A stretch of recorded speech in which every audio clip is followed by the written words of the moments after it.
Is this an hour to come home? His voice didn't rise. It didn't need to. Vincent Moretti stood in the darkness of his own penthouse at 2 in the morning, still dressed, still watching the elevator doors, like a man who had not moved in hours. And when Adriana Bell stepped inside, carrying her shoes in one hand, and exhaustion in every line of her face, the silence between them cracked wide open. She was his maid. He was the most feared man in New York, and neither of them was ready for what that question was really asking. If this story already has you hooked, welcome. Subscribe to our channel and follow every part of this story all the way to the end.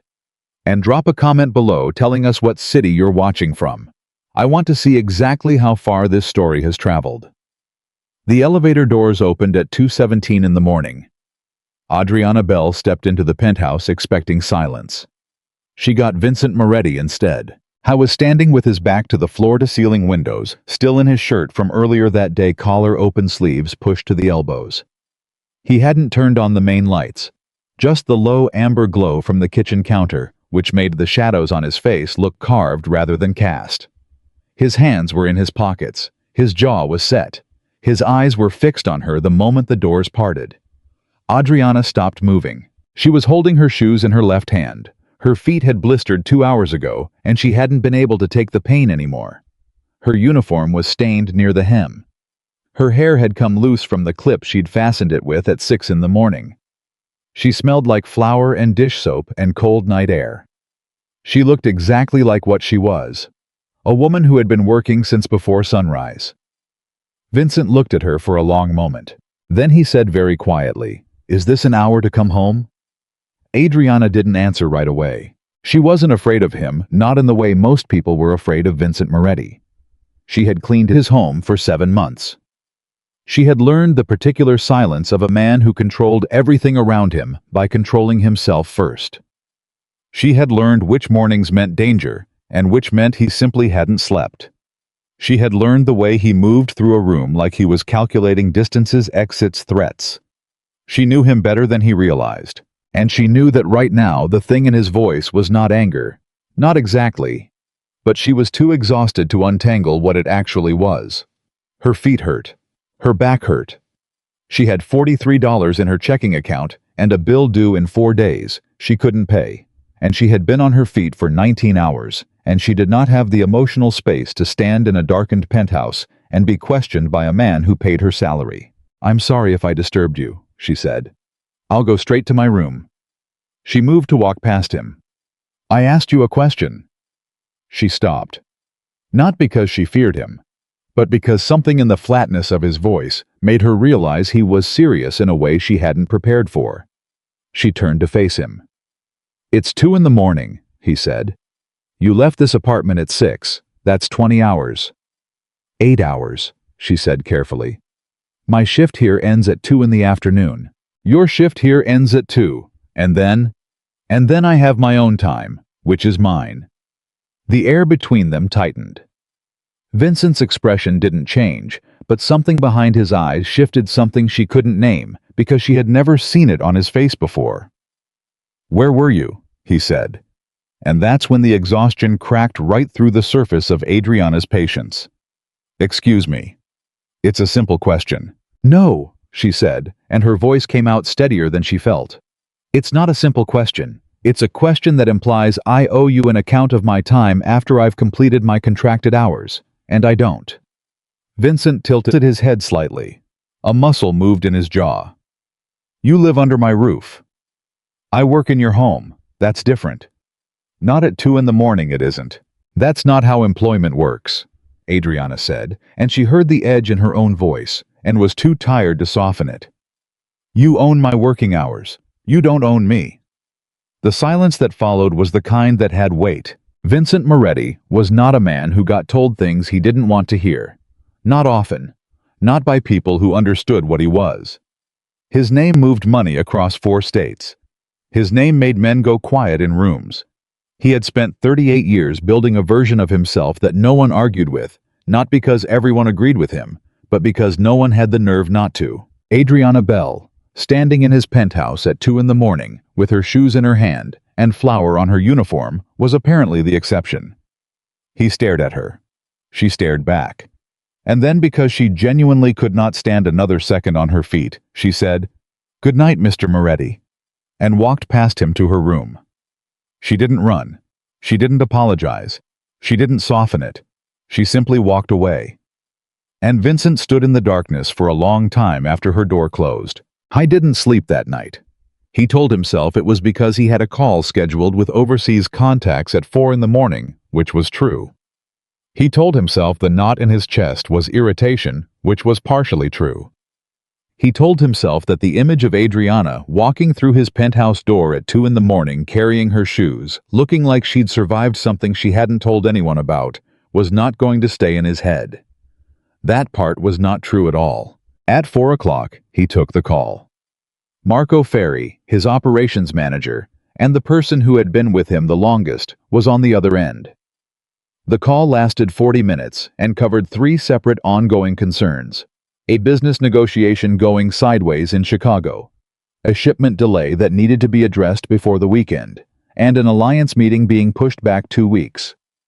Vincent handled all 3 with the same efficiency. He handled everything. And then Marco said casually, because Marco had the unfortunate trait of noticing things, "You sound distracted."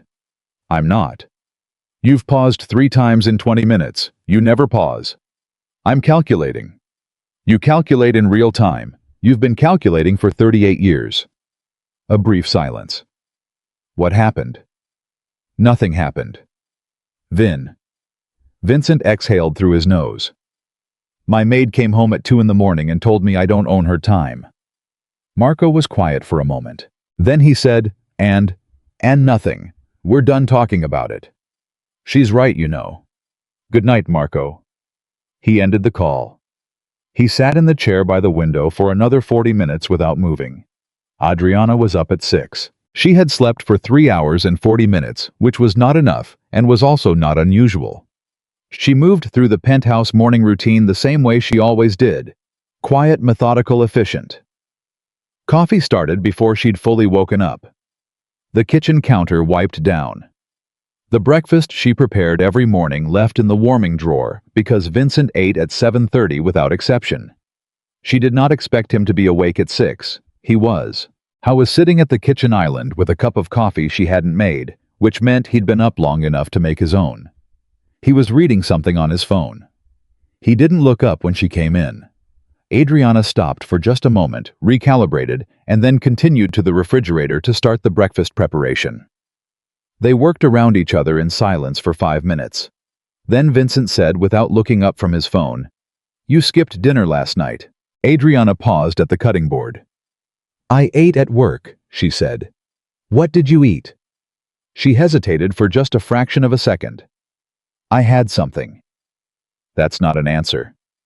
"I had half a sandwich at around 9 o'clock. He finally looked up. His expression was the same careful, unreadable thing it always was. But his eyes moved across her face with an attention she wasn't used to. "Half a sandwich," he repeated. "I wasn't very hungry." "You'd been working for 15 hours. People get used to it." She kept her hands moving, kept her eyes on what she was doing. Not everyone has 3-course dinners delivered at 7 on the dot. It came out more sharply than she'd intended. She half expected him to react. He didn't. He just kept watching her with that same precise attention. "How long has this been happening?" he said. "I don't know what you mean." "Yes, you do." Adriana set down the knife. She turned to face him because she wasn't the kind of person who had difficult conversations with her back turned. "Mr. Moretti," she said carefully, "I appreciate that last night surprised you. I appreciate that perhaps you were concerned, and I don't take that lightly. But I need you to understand that what I do outside of my contracted hours is my business. If I'm fulfilling my duties here, which I am fully every day, then what happens after 2 o'clock is not something you're entitled to worry about." He looked at her for a long moment. "And if I choose to worry about it anyway, then that's your problem, not mine." She picked the knife back up, and somehow incomprehensibly, she felt the corner of his mouth move. Not a smile. Not exactly. But something that was adjacent to one. He looked back down at his phone. "There's a dry cleaning pickup at 11? he said, as if the conversation had never happened. "The account is on file." "I know. I've handled it every week for 7 months. And the Alvarez dinner is being moved to Thursday. I'll adjust the grocery order." "Thank you." She almost dropped the knife. In 7 months, Vincent Moretti had never once said thank you. She kept her face completely still and said, "Of course."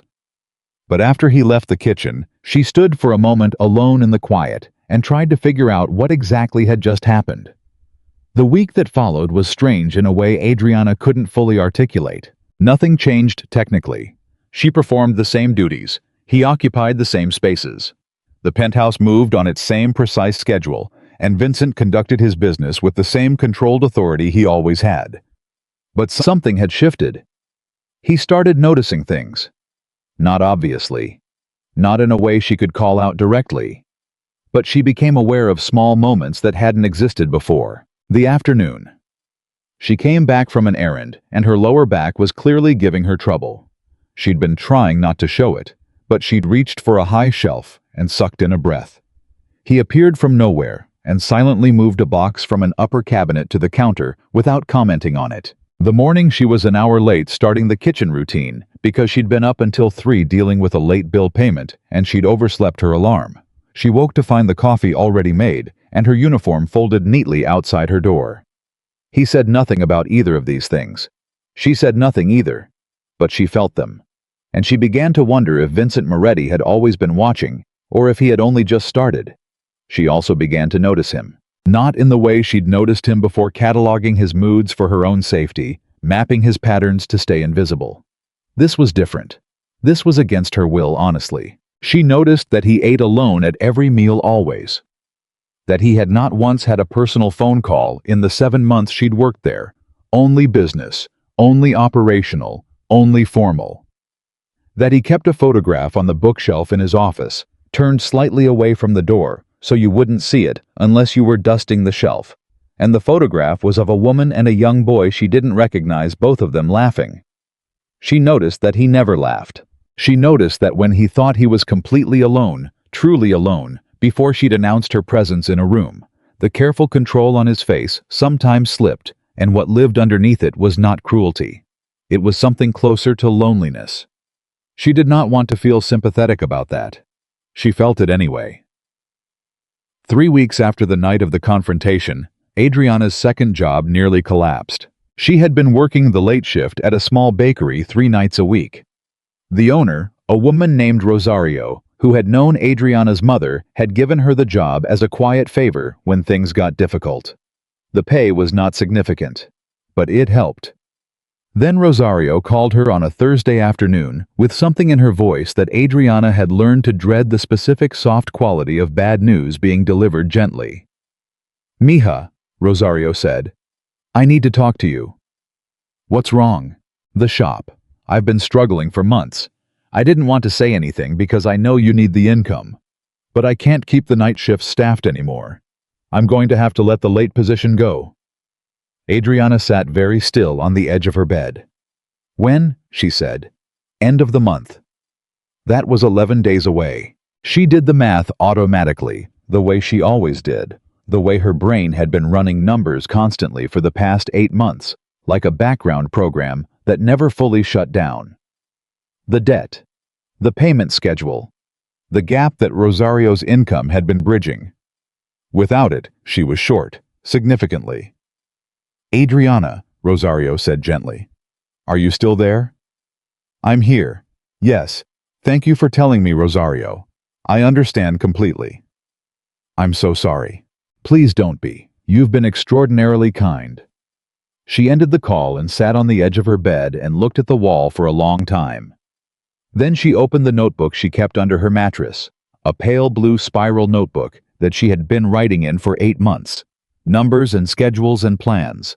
1 column for what came in, 1 for what went out, and the slowly diminishing gap between them. She turned to a clean page, and she started figuring out how to fix it alone, because that was what she did. That was what she had always done. She found a second replacement job within 4 days. A late-night cleaning crew that serviced office buildings in Midtown. The hours were brutal, 11 p.m. to 3 a.m. 3 nights per week, and the commute added another 40 minutes each way. But the pay was slightly better than Rosario's bakery, and she could cover the gap if she was disciplined. She told herself it was fine. She was 27 years old. She was healthy. Plenty of people worked this many hours. She started the first shift on a Tuesday. She arrived back at the penthouse at 4:15 in the morning. She was careful this time. She had been careful every night since the confrontation. She took the service elevator instead of the main one, moved through the back hallway, let herself in through the kitchen entrance. She didn't make a sound. She made it all the way to the door of her room. "You're later than last time." She spun around. Vincent was sitting in the chair at the end of the hallway. In the dark, arms crossed. He was still dressed, suit jacket gone, but everything else in place, like a man who had made the deliberate decision not to get comfortable because he had not planned on being there long. Adriana stared at him. "How long have you been sitting there?" she said. "Long enough." "It's 4 in the morning."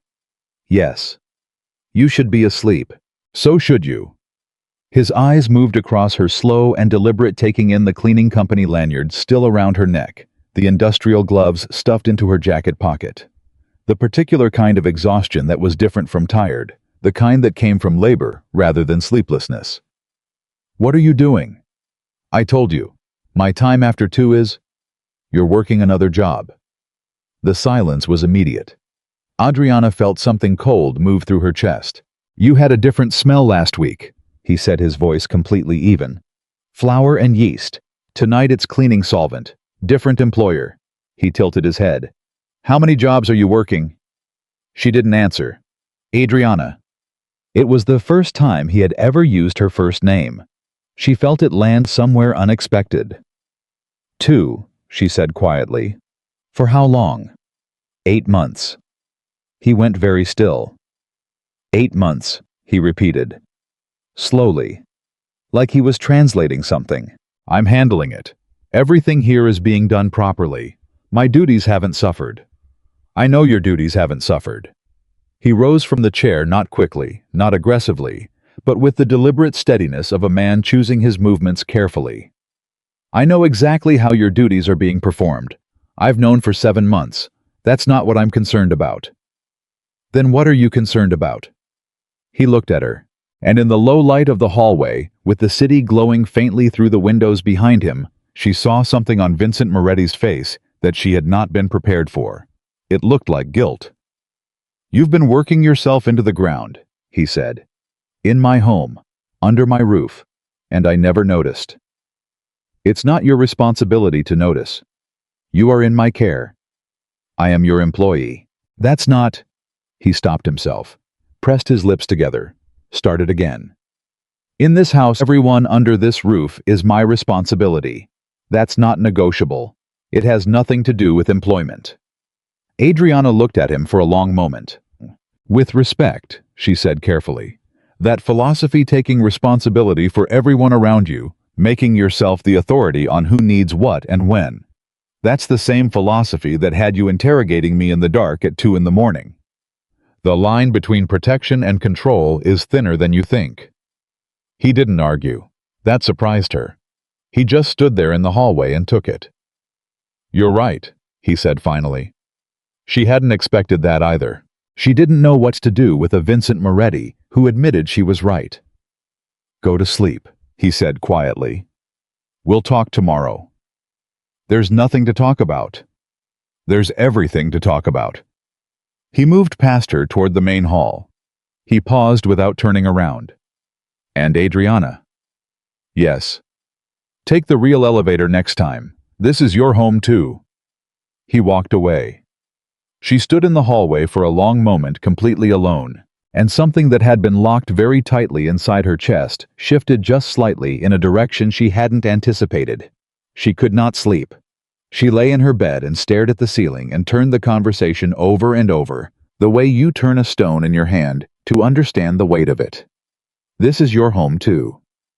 She did not know what to do with that sentence. She had worked in 3 different households before this one. She had been pleasant, professional, and visible. She had performed her duties and cashed her checks and kept herself firmly on the correct side of the line that separated employer from employee, personal from professional, theirs from hers. She had never once thought of any of those places as home. This one she hadn't either. Not consciously. But somewhere in the 7 months of learning Vincent's rhythms of knowing, before he did when he needed coffee, and when he needed quiet, and when the particular tension in his shoulders meant the day was going badly. Somewhere in all of that, she had stopped feeling entirely separate from the life in this apartment. She didn't like admitting that. It felt like losing ground she didn't know she'd been defending. She turned onto her side and looked at the notebook under her mattress. She could feel the slight lump of it, even through the mattress pad, and she thought about the numbers inside. The columns. The gap that was almost closed. Another 4 months, maybe 5, and she would be done. She just had to hold on. She just had to keep moving. She closed her eyes. She thought about the look on his face in the hallway. You've been working yourself into the ground. In my home. Under my roof. And I never noticed. She had expected anger. She had expected authority, cold and clean and manageable. She had not expected guilt. Vincent Moretti guilty was far more dangerous than Vincent Moretti angry. Because anger she could push back against. Guilt made her want to say it's okay. And it wasn't okay. And she was not going to say so. She pressed her eyes shut and forced herself to stop thinking about his face. How was waiting for her in the kitchen at 6. Not pretending to read his phone this time. Just sitting there, coffee in hand, watching the door. She came in, registered his presence, moved to the refrigerator. Adriana. Good morning, Mr. Moretti, the Alvarez account. Sit down. She paused. She turned around. He had pulled out the stool across from him at the kitchen island. Deliberately. Like he'd decided on it in advance. She looked at the stool. She looked at him. She sat. Tell me what's happening, he said. Nothing is happening. Everything is under control. Tell me what's happening, he said again, with the same exact patience, like he had simply not heard the first answer and was giving her another opportunity. Adriana looked at her hands on the counter. She thought about the notebook. The numbers. 8 months of managing something alone that she had never wanted anyone to see. Not because she was ashamed exactly, but because showing someone the underside of your life meant letting them close enough to know what could break you. And Vincent Moretti was not a man you let close enough to know what could break you. My father had a medical situation 18 months ago, she said. The words came out measured, controlled, the way she'd practiced saying them to herself in the dark. The treatment was not covered fully by insurance. He has since recovered, but the debt was significant. I took responsibility for it. How much? She told him. His expression didn't change, but she saw his jaw shift. And you've been managing it alone? Yes. Working 2 jobs? Yes. While working here? Yes. I was quiet for a moment. Why didn't you ask for a raise? She looked up at him. Because I didn't want to. Why not? Because asking for help changes the nature of a relationship. She held his gaze steadily. I didn't want to be someone you felt sorry for. I didn't want you to see me as a problem to solve. I wanted to do my job and do it well and handle my own life separately. That's all I've ever wanted. Vincent looked at her for a long time.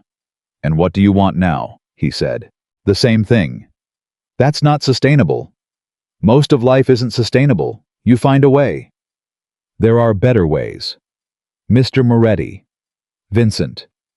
She stopped. He had said it quietly. Not a correction exactly, more like an offering. I'm not asking to fix your life, he said. I'm asking what you need. There's a difference. There isn't always. There is when you're the one who decides. He wrapped his hands around his coffee cup. Tell me what you need, not what you'll accept. What you need. Adriana looked at him. She had been carrying the answer to that question for 8 months without ever letting herself say it out loud. She said it now. She told him the exact number, the payment schedule, the gap she'd been trying to close. She told him clearly, practically without emotion or apology, the same way she would have explained a household budget. He listened without interrupting. When she finished, he said, I can solve that today. I know you can. But you don't want me to. Not like that, no. He tilted his head slightly. Then tell me how. And that question, so different from the command she'd expected, was the thing that finally undid her composure just slightly at the edges. She cleared her throat. A raise, she said. A fair one based on what the role actually requires. And a loan at a reasonable rate, which I will repay on a schedule I choose. Not a gift, a transaction. Done. She blinked. You haven't. Whatever number you say is fair, it's fair. I trust your judgment. You trust my... You manage this entire household. You know its value better than anyone. He stood. Draw up the terms. I'll have my accountant formalize the loan. He picked up his coffee cup and moved toward the hall. Then he stopped, turned back. And Adriana. She looked at him. You don't have to earn the right to be treated like a person in this house. Something moved behind his eyes, old and deep and complicated. I'm sorry it took me this long to make that clear. He walked out. Adriana sat at the kitchen island alone for a very long moment. Then she pressed the heels of her hands against her eyes. She was not going to cry. Absolutely not. Not in his kitchen, not over a raise and a loan. That was nothing, nothing at all compared to the weight she'd been carrying. Her hands trembled slightly against her face. She took a breath. She straightened up. She stood. And she went back to work. But something in the house felt different now, in a way she didn't have the words for yet. Like a window had opened somewhere. Like she had been holding her breath for 8 months. And she had finally quietly exhaled. That night, she did not take the service elevator. She stood in the main hall at 11:30, heading out to her shift, and she pressed the button for the real elevator the way he had told her to. When she came back at 4:15, she didn't rush. She walked through the main door. She moved through the main hall. She went to her room. And she told herself it meant nothing. She was simply taking the more practical route. She was simply doing what he'd said. But somewhere on the edge of sleep, in the thin space between exhaustion and rest, she heard his voice again in the hallway. This is your home too.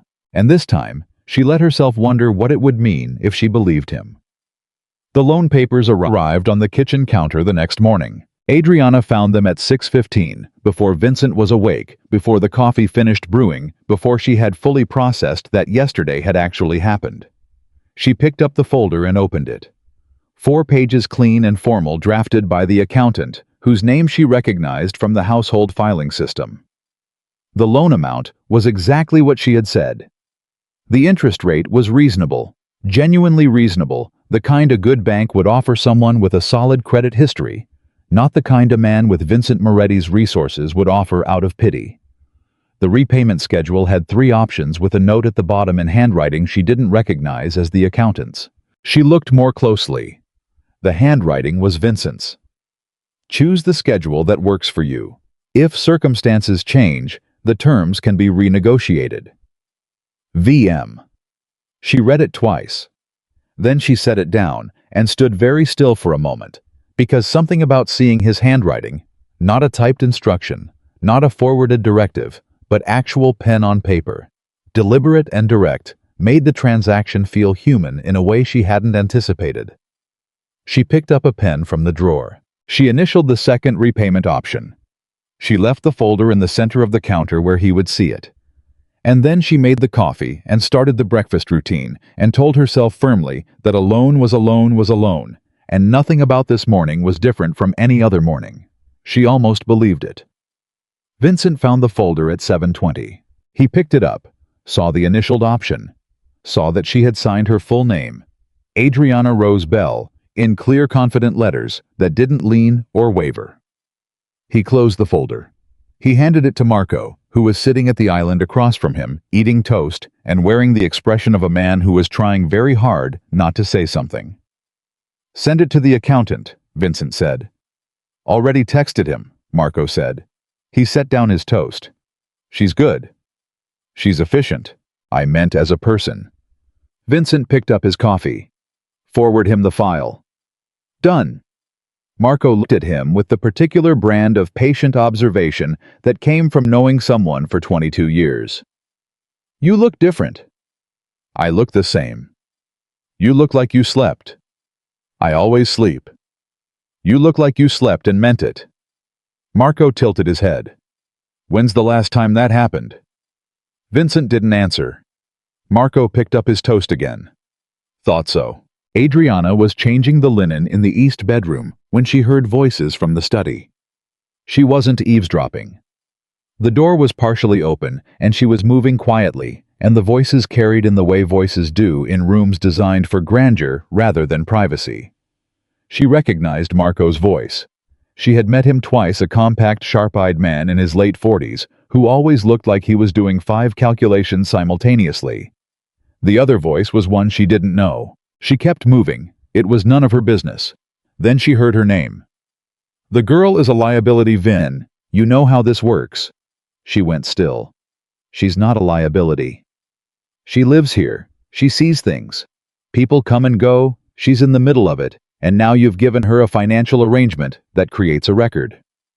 The arrangement is between me and an employee. It's not unusual. It's unusual for you. The unfamiliar voice was low and precise, the voice of someone accustomed to being listened to. You don't have personal arrangements with employees.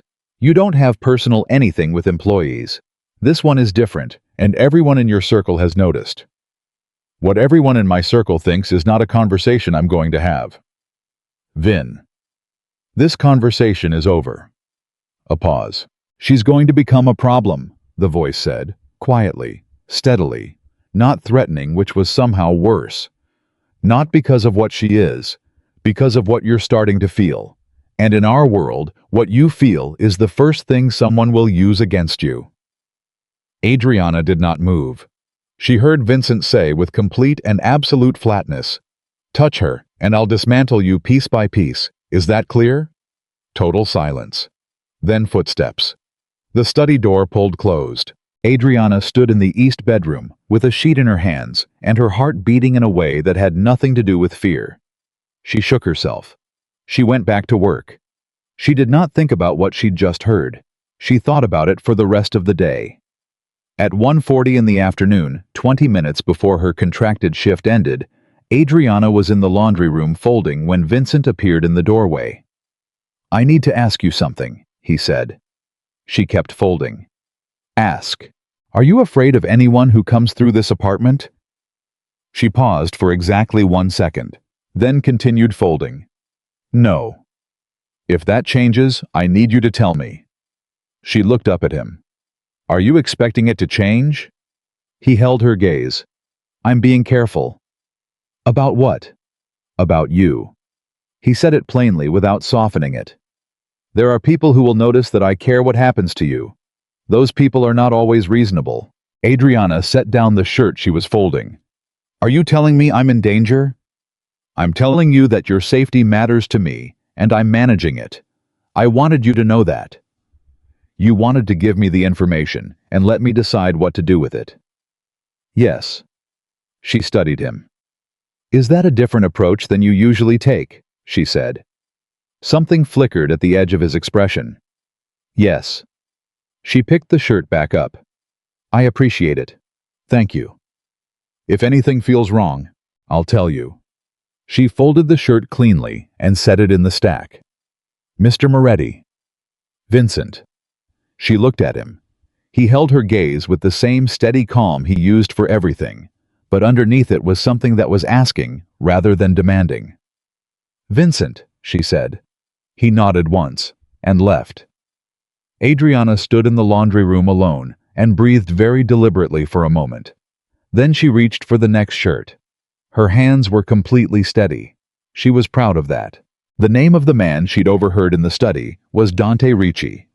She learned this from a part-time housekeeper who came on Fridays, who had been working in and around the Moretti household for a decade, and who communicated primarily through meaningful silences and the careful omission of things she didn't think were safe to say out loud. "He's been with Mr. Moretti a long time," Rosa said on their next shared Friday, in the careful way Rosa said everything.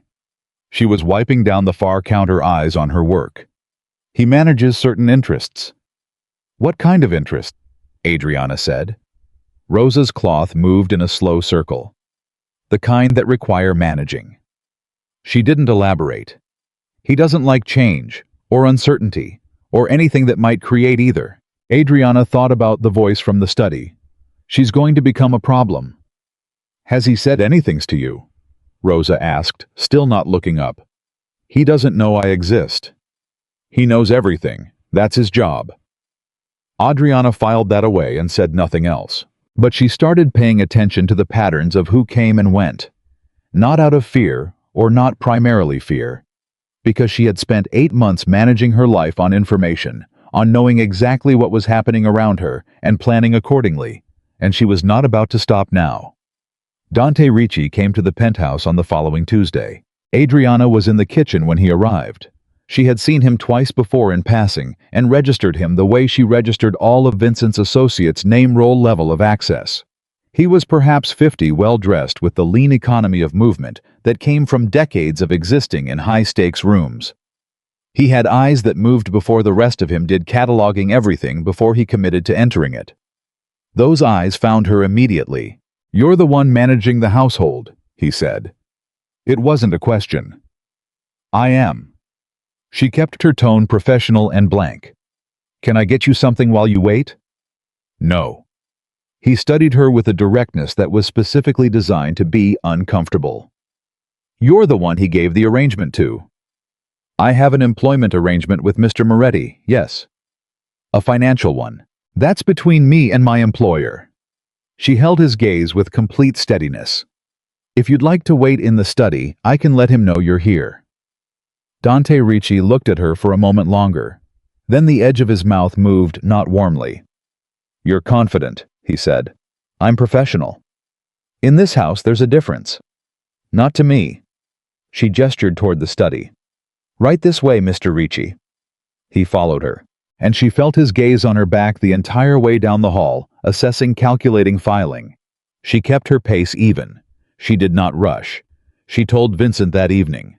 She found him in the kitchen after dinner. He'd been eating alone as always, and she'd been cleaning up, and the particular quality of the silence between them had shifted enough in the past 2 weeks that speaking into it no longer felt like an interruption.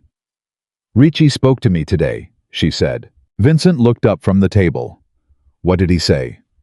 She recounted it word for word. She was precise. She didn't editorialize. When she finished, Vincent was quiet for a moment. "He was testing you," he said. "I know." "Did he frighten you?" "No." He studied her. "Most people are frightened by Dante." "I'm not most people." She stacked the last of the plates. "He's measuring whether I can be pressured. I can't." "How do you know that?" She paused and looked at him. "Because I spent 8 months being crushed by financial pressure and I didn't break. One intimidating man in a suit is not comparable." Something moved across Vincent's face. Appreciation, she thought, and something deeper that she didn't try to name. "Don't let him get you alone," he said. "I won't. And if he does, I'll handle it." "Adriana." "I'll handle it," she said again, gently but clearly. "I'll also tell you immediately, both things are true." He looked at her for a moment. "You're very good at keeping 2 things true at the same time. Women have to be." He didn't argue with that. 3 days later, Adriana made a mistake. She was exhausted, genuinely bone-deep, the kind of tired that made small errors feel inevitable. She had worked her cleaning shift the night before and gotten 3 hours of sleep. She was managing fine until 4 in the afternoon when she knocked over a narrow vase from the console table in the main hall. It wasn't valuable. She knew that. She'd cataloged every item in the apartment when she started. But it shattered across the floor with a sound that cracked through the silence like a gunshot, and Vincent came out of the study instantly, not running, but fast alert, hand already reaching toward his jacket before his brain registered that no one was under threat. He found her crouching on the floor, picking up pieces of glass. "Stop." He was beside her immediately. "Don't touch it. It's fine, I have it. You'll cut yourself." "I won't. I'm careful." "Adriana." He took her by the elbow and brought her to her feet with a steadiness that was not rough but was absolute. "Stop." She stood upright. He looked at her face for a moment. just looked with that precise attention that she still wasn't fully used to, and said, "When did you last sleep?" "This morning." "For how long?" She said nothing. "How long?" 3 hours. His jaw shifted. "Sit down." "The glass. I'll clean it up." She stared at him. "Sit down," he said again, and this time he was not asking, and she was too tired to fight it. So she sat on the bench along the wall and watched with a surreal quality she couldn't fully process as Vincent Moretti crouched on the floor of his own hallway and cleaned up broken glass. He was thorough. He found every piece. He stood, disposed of it, came back. "You're dropping a shift," he said. "I can't. The loan covers the gap. You can."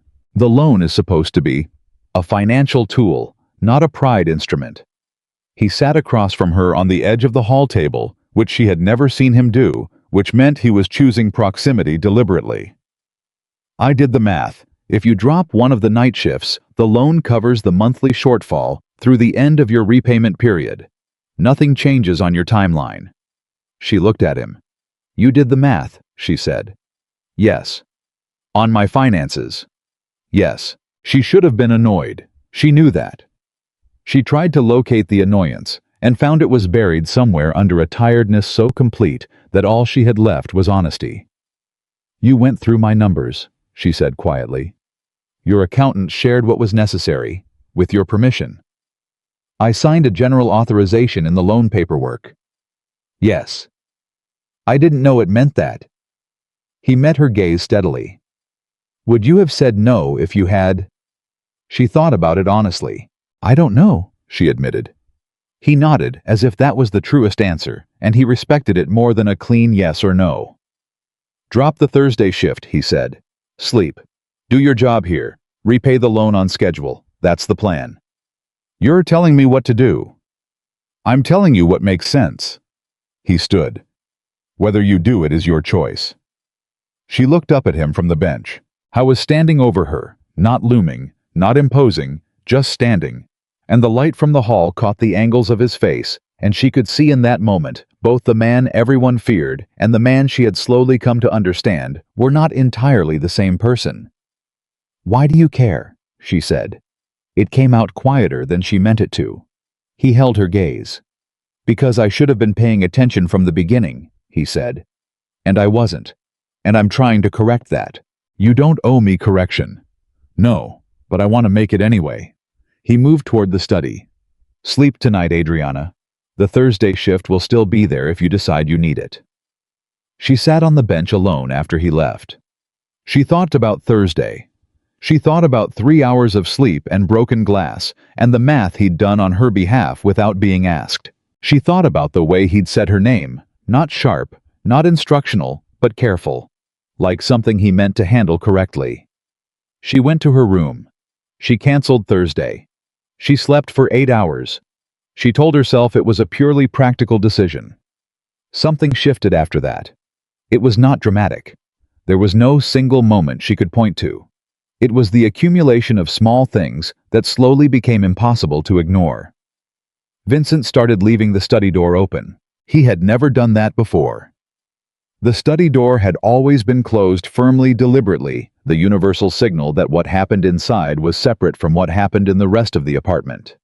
Now it stood open during the hours. She moved through the main hall, and sometimes when she passed, she could hear him on calls, and the nature of those calls fascinated her against her will. He was not the man his reputation described. He was harder than most people she'd known. Yes, harder in the sense of being dense, compressed his entire self, organized around efficiency and control. But he was also precise in a way she'd come to associate with people who cared enormously about doing things correctly. He didn't cut corners. He didn't approximate. He tracked details with a fidelity that she recognized from her own approach to the household, and it was strange to see herself reflected in someone so fundamentally different from her. He also started talking to her. Not just instructions, not just logistics. Actual conversation, tentative and rusty, like a mechanism that had been unused for so long, it needed a period of careful testing before it ran smoothly. It started small. One morning she was standing at the counter reviewing the grocery order when he came in and said out of nowhere, "What are you listening to?" She looked up. "I'm not listening to anything." "You were humming." She blinked. She hadn't realized. "Sorry. Old habit." "What was it?" "Something my mother used to sing." She looked back at the grocery list. "An old song. I don't know the name." "What does it sound like?" She looked at him. I was leaning against the counter with his coffee, watching her with the kind of attention that didn't feel invasive. It felt interested, which was different. She hummed 4 bars of it. He was quiet for a moment. "My grandmother used to sing something like that," he said, "when I was very young." She stared at him. In 7 months and 6 weeks since the conversation at 2 in the morning, she had never heard Vincent Moretti mention anyone from his personal history. "I didn't know you had a grandmother," she said, and immediately felt the absurdity of the sentence. He smiled an actual small real smile, the first she had ever seen. "Everyone has a grandmother," he said. "I know, I just—" She stopped herself. "I didn't know you talked about yours." "I don't usually." "Why?" "Because usually no one asks." She held his gaze for a moment. "What was she like?" she asked. And for the next 12 minutes, she knew, because she was watching the kitchen clock without meaning to. Vincent Moretti told her about his grandmother, a woman from Naples who had come to New York with nothing and built something from the ground up, who made Sunday sauce every week, without exception, who had an opinion about everything and expressed it without apology. Adriana listened. She watched his face change as he talked, the precise control, loosening fractionally, the careful architecture of his expression, becoming something more inhabited. When he finished, he seemed to realize how long he'd been talking. He straightened up, picked up his coffee. "I'm keeping you from the order," he said. "You're fine." She looked at the list. "We need to add capers. You've been using more than usual." He paused. "You track that. I track everything." She made the note. "Your grandmother sounds like she was remarkable." He was quiet for a moment. "She was the only person I've ever known," he said carefully, "who told me the truth without worrying about what I'd do with it." He walked out of the kitchen. Adriana stood at the counter for a moment. She understood what he'd just said. She understood that he was telling her something about himself in the way people do when they don't know how to say it directly, by pointing at something else and letting the parallel speak. She went back to the grocery order. Her heart was doing something she was firmly not examining. The night it broke open started with the phone call. Adriana was in her room at 9 in the evening, going through the bills. She now had the organized, managed, controllable bills she no longer dreaded when she heard it. Not the call itself. The aftermath.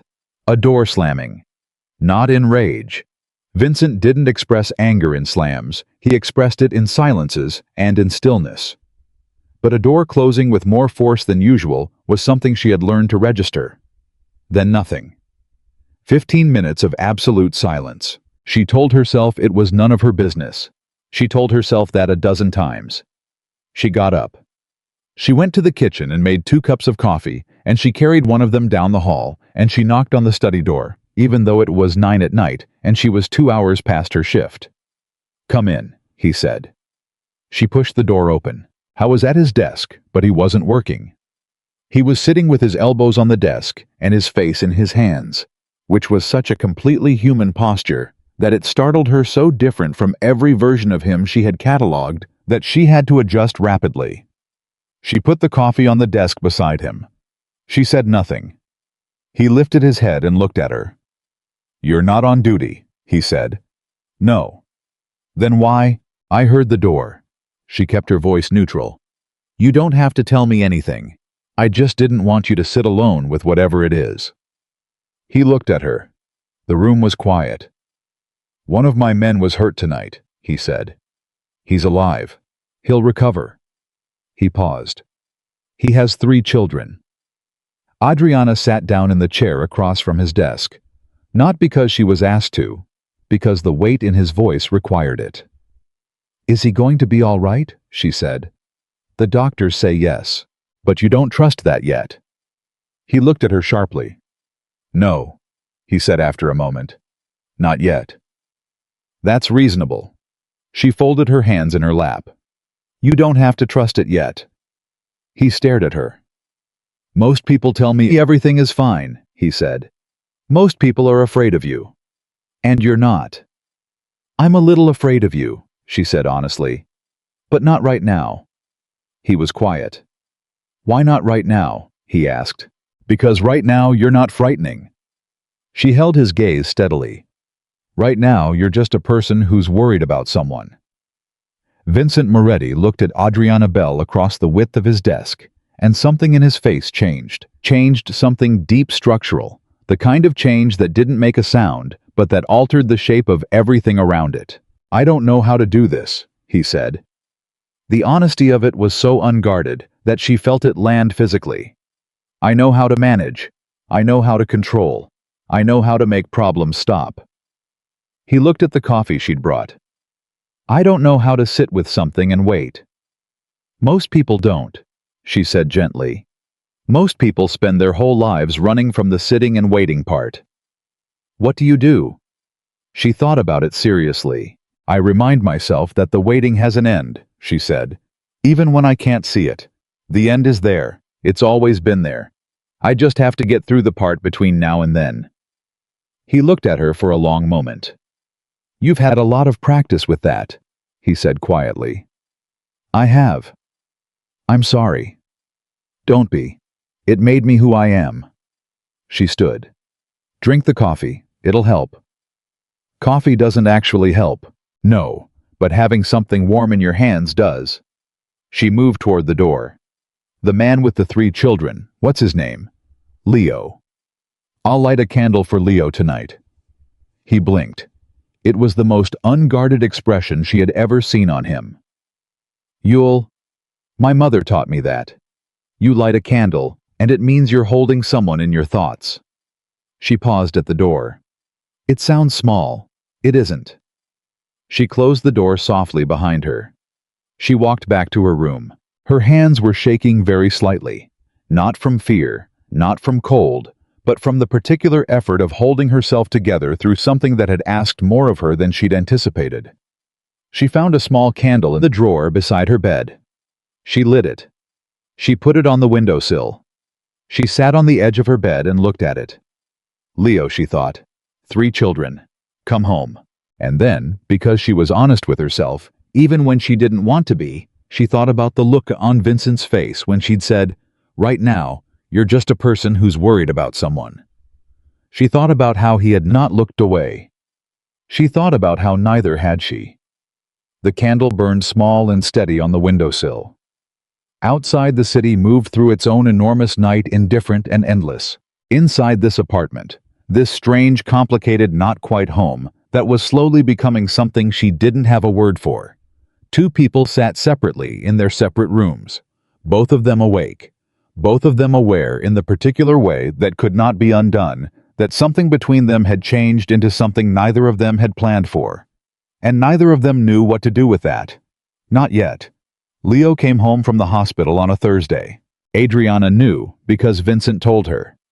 Not in passing, not as information she needed for household management purposes. He came into the kitchen at 7:15 in the morning while she was still making coffee and said, Leo is being discharged today, with the particular quality of relief in his voice that a man uses when he has been carrying something heavy and has just been given permission to set it down. I'm glad, she said, and she meant it in a way that surprised her genuinely, not performatively, because she had lit the candle 3 nights in a row, and she had thought about 3 children waiting for their father, and it had mattered to her in a way that had nothing to do with Vincent, and everything to do with the fact that she was a person who could not hear about someone being hurt without caring what happened to them. His wife called this morning, Vincent said. He was standing at the counter, not sitting the way he did when something was still moving through him. She wanted to thank me. That's kind of her. She said. He stopped, cleared his throat. She said Leo talks about this place, about working here. She said he told her once that I was the kind of man you could trust your life to. Adriana looked at him. He was looking at the coffee maker. That's not nothing, she said quietly. No. His jaw shifted slightly. I used to think loyalty was something you built through strength. You demonstrate that you're the most dangerous option in the room, and people stay close because it's safer than being your enemy. He paused. Leo didn't stay close because he was afraid of me. Why did he stay? Vincent was quiet for a moment. I think you'd have to ask him, he said. But you have a guess. He finally looked at her. Because I kept my word, he said. Every single time, no matter the cost. He picked up his coffee cup. That's a different kind of strength. It is, she agreed. He walked out toward the study. Adriana stood at the counter and thought about what he'd just told her. Not the words exactly, but the fact that he had told her. The fact that Vincent Moretti, a man who processed everything internally and shared nothing that wasn't operationally necessary, had come into the kitchen at 7:15 in the morning and talked to her about loyalty and trust and what it meant that a man chose to stay. She thought about what that meant. She thought about it for a long time. She told herself she was reading too much into it. She probably was. She made his breakfast anyway, and she made it more carefully than usual, and she didn't examine why. The call came at 11 on a Friday morning. Adriana was in the middle of reorganizing the pantry, a quarterly task she performed with the same systematic rigor she applied to everything when her phone rang. The number was her brother's. She picked up immediately because her brother Marco, who was 23 and studying engineering across the city, only called during the day when something was wrong. Hey, she said. What's happened? Nothing bad. His voice was quick and slightly breathless. I mean, not bad, but I need to talk to you. Talk. Dad called me last night. She went still. And? He's not doing great, Audrey. The doctor wants to run another round of tests. Something about the last scan being inconclusive. A pause. He didn't want to tell you because you're already doing so much, but I thought you deserved to know. She closed her eyes. Her father. 63 years old. Stubborn as bedrock. The man who had raised her and Marco alone after their mother died when Adriana was 14. The man whose medical bills she had spent 8 months quietly destroying herself to pay. The man who had made her promise when he was in the hospital, recovering, that she would not sacrifice herself on his behalf. She had promised. She had sacrificed herself anyway. Because that was what you did for the people you loved. When are the tests? She said. Next Wednesday. I'll be there. Audrey, you don't have to. I'll be there, Marco. She ended the call. She stood in the pantry for exactly 60 seconds, completely still, doing the thing she always did when the ground shifted under her, counting herself back to the surface. One breath, two, the practical list assembling itself automatically. Wednesday off. She'd need to adjust the schedule. She'd need to speak to Vincent. She put her phone in her pocket. She went back to the pantry. She finished the reorganization with complete precision. And she did not cry because she had decided some time ago that the pantry was not a place for that. She asked Vincent that evening. I need Wednesday afternoon, she said. Personal appointment. I've arranged for the Thursday grocery delivery to come Wednesday morning instead, and the Hendricks file you need prepared for Thursday will be done by Tuesday night. He looked up from the document he was reviewing. Wednesday is fine, he said. Thank you. She turned to go. Adriana. She stopped. Is it your father? He said. She turned slowly. He was watching her with that particular steadiness, not invasive, not presuming, just present. You've mentioned him twice in passing, once when talking about the debt, once when I asked why you worked so hard. He paused. He's the reason you're doing all of this. She looked at him. She thought about deflecting. She was very good at deflecting. He needs more tests, she said instead. We don't know what they'll show yet. Would you like me to? No. Her voice was firm and gentle at once. I appreciate it, but no. There are specialists. Vincent. He stopped. I know what you have access to, she said. I know what you could do, and I'm asking you not to. She held his gaze. This is mine to manage. Do you understand the difference? He held her gaze for a long moment. Yes, he said. Thank you. She left. But she noticed walking away that his answer had been immediate, that he had not pushed, that he had heard the line she was drawing and had respected it without negotiating. She noticed that. She stored it. Wednesday came. The tests were inconclusive again, which was both better and worse than a clear answer. Better because nothing definitive was wrong. Worse because the uncertainty stretched forward with no visible end. Her father sat in this doctor's office with the particular dignity of a man who had decided not to be afraid, and Adriana sat beside him and held his hand and thought about all the ways she was exactly like him, stubborn, private, convinced that needing help was a form of weakness. "You look tired," her father said on the bus home, studying her the way fathers studied daughters when they were worried but didn't want to say so. "I'm fine, Papa." "You always say that." "I'm always fine." "You look like your mother used to look when she was carrying something she didn't want me to see." He was quiet for a moment. "Your mother was a wonderful woman. She was also deeply frustrating." Adriana laughed despite herself. "I'm managing it," she said. "Are you happy?" She opened her mouth to say yes automatically. She stopped, thought about it honestly. "I think I might be getting there," she said. Her father looked at her for a long moment. "Who is it?" he said. "What? Who is it?" "That look. Your mother had it once early on, when she was trying very hard not to admit something to herself." "There's no one," Adriana said firmly. Her father made the sound he made when he didn't believe her. She stared out the window. She thought about a man standing in the kitchen at 7:15 in the morning, talking about loyalty. She thought about the word Vincent in her own voice the first time she'd used it. "There's no one," she said again. Her father said nothing, which was his particular way of saying everything. She came back to the penthouse at 7 in the evening. The elevator. The real elevator. The main one.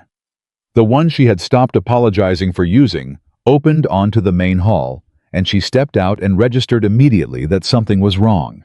Not dangerous wrong, but off wrong. The apartment had a particular quality of tension in it, the kind that lived in the air rather than in any specific thing she could point to. She stood in the hall for a moment, sorting through it. The study door was closed. She could hear voices. Not one voice. Vincent's, but two. Both male, both low and controlled. In the way voices got when the people speaking them were working very hard to stay controlled. She recognized Dante Ricci's cadence without being able to make out words. She put her bag down quietly. She went to the kitchen. She started making tea because she needed something to do with her hands. 8 minutes later, the study door opened. Footsteps in the hall, the front door, the click of it closing. Then Vincent in the kitchen doorway. He looked at her. Something was different in his face. Not Vincent didn't crack, but pressurized the way a container looks when what's inside has been pushed past its comfortable limit. "How was your father?" he said. "Inconclusive," she said. "Still waiting. He's well otherwise." She poured the tea. "Ricci again." A pause. "Yes." The same concern as before. He moved into the kitchen and sat at the island, which still surprised her slightly, the fact that he came to the kitchen now when something was pressing on him rather than retreating to the study. "He wants me to let you go," Vincent said. She set the tea down in front of him. She sat across from him.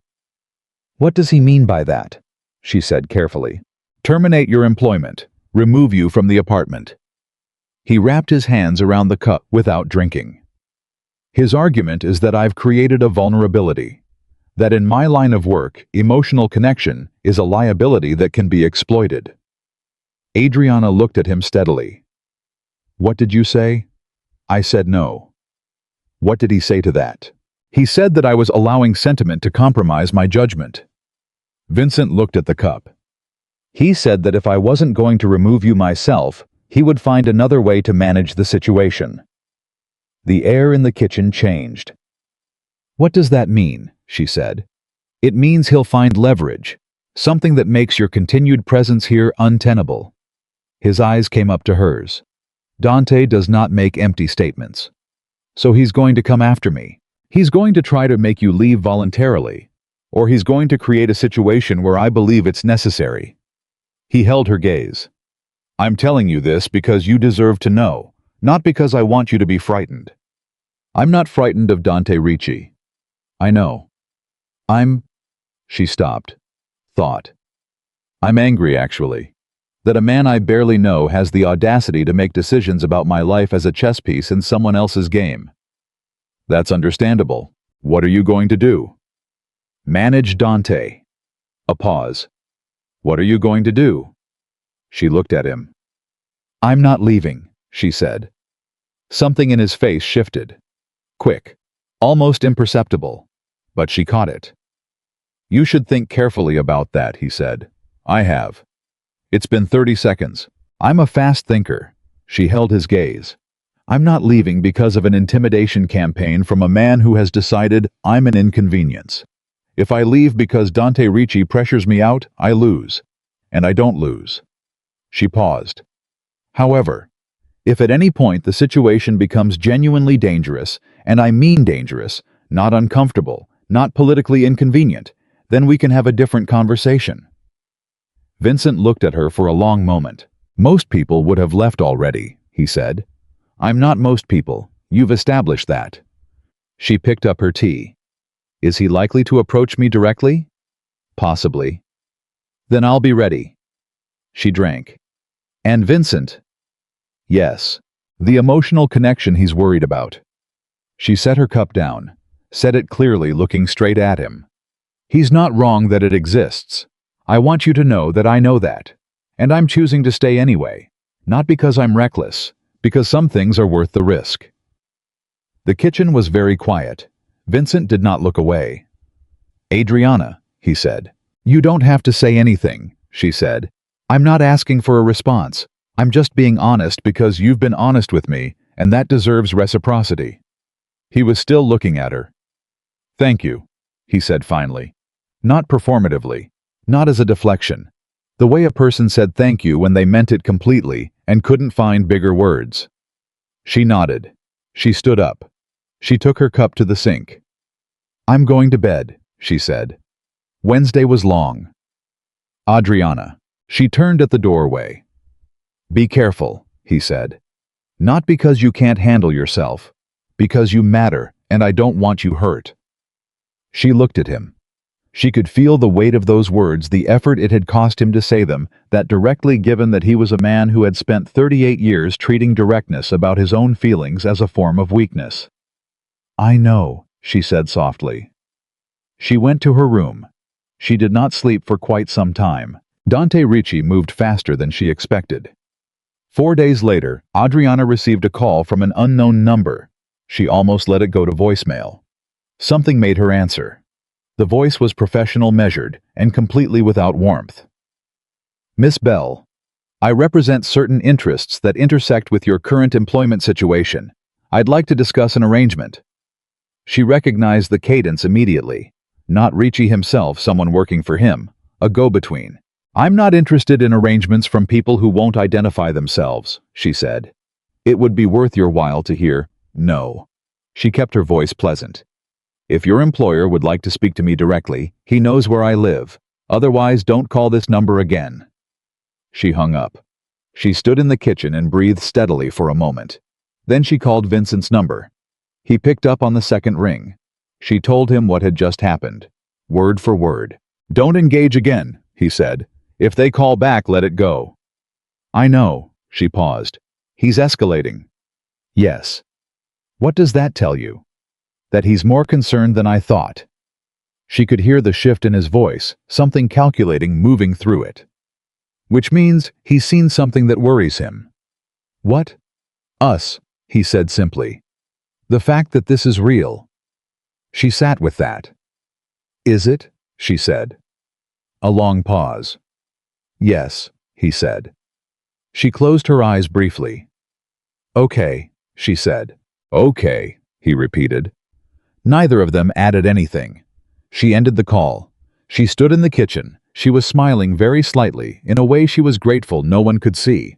The notebook was the thing that broke it open. Adriana had been more careful since the phone call, moving through the apartment with her usual efficiency, but with an additional layer of attention, noting things she might have let slide before. She noticed the new associate Vincent had brought in last week, a young man named Carter, who ran security logistics, and who looked at her with the particular blankness of someone who had been told not to have opinions about her presence.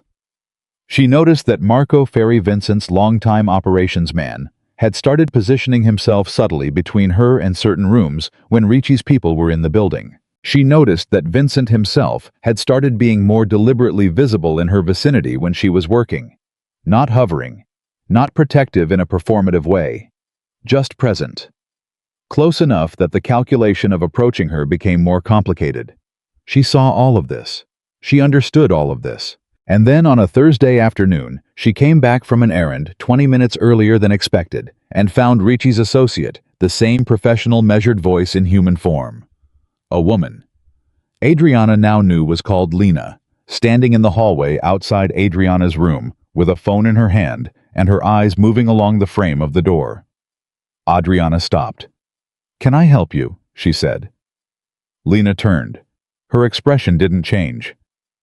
"I was looking for the bathroom. The guest bathroom is at the other end of the building." Adriana kept her voice level. "This hallway is the private residence wing. There's no reason for guests to be back here." "I must have gotten confused." Adriana held her gaze. "Shall I show you out?" She walked Lena to the main hall and stood while the elevator closed. Then she went to her room. She checked the door frame, checked the small items on her dresser, the books on the shelf, the edge of the mattress. She went through every inch of the room with the patient, systematic attention she applied to everything. Under the mattress.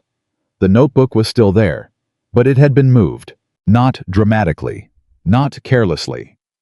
Whoever had touched it knew what they were doing. It had been replaced almost exactly, the pale blue cover aligned with the mattress edge within a centimeter of its original position. Almost.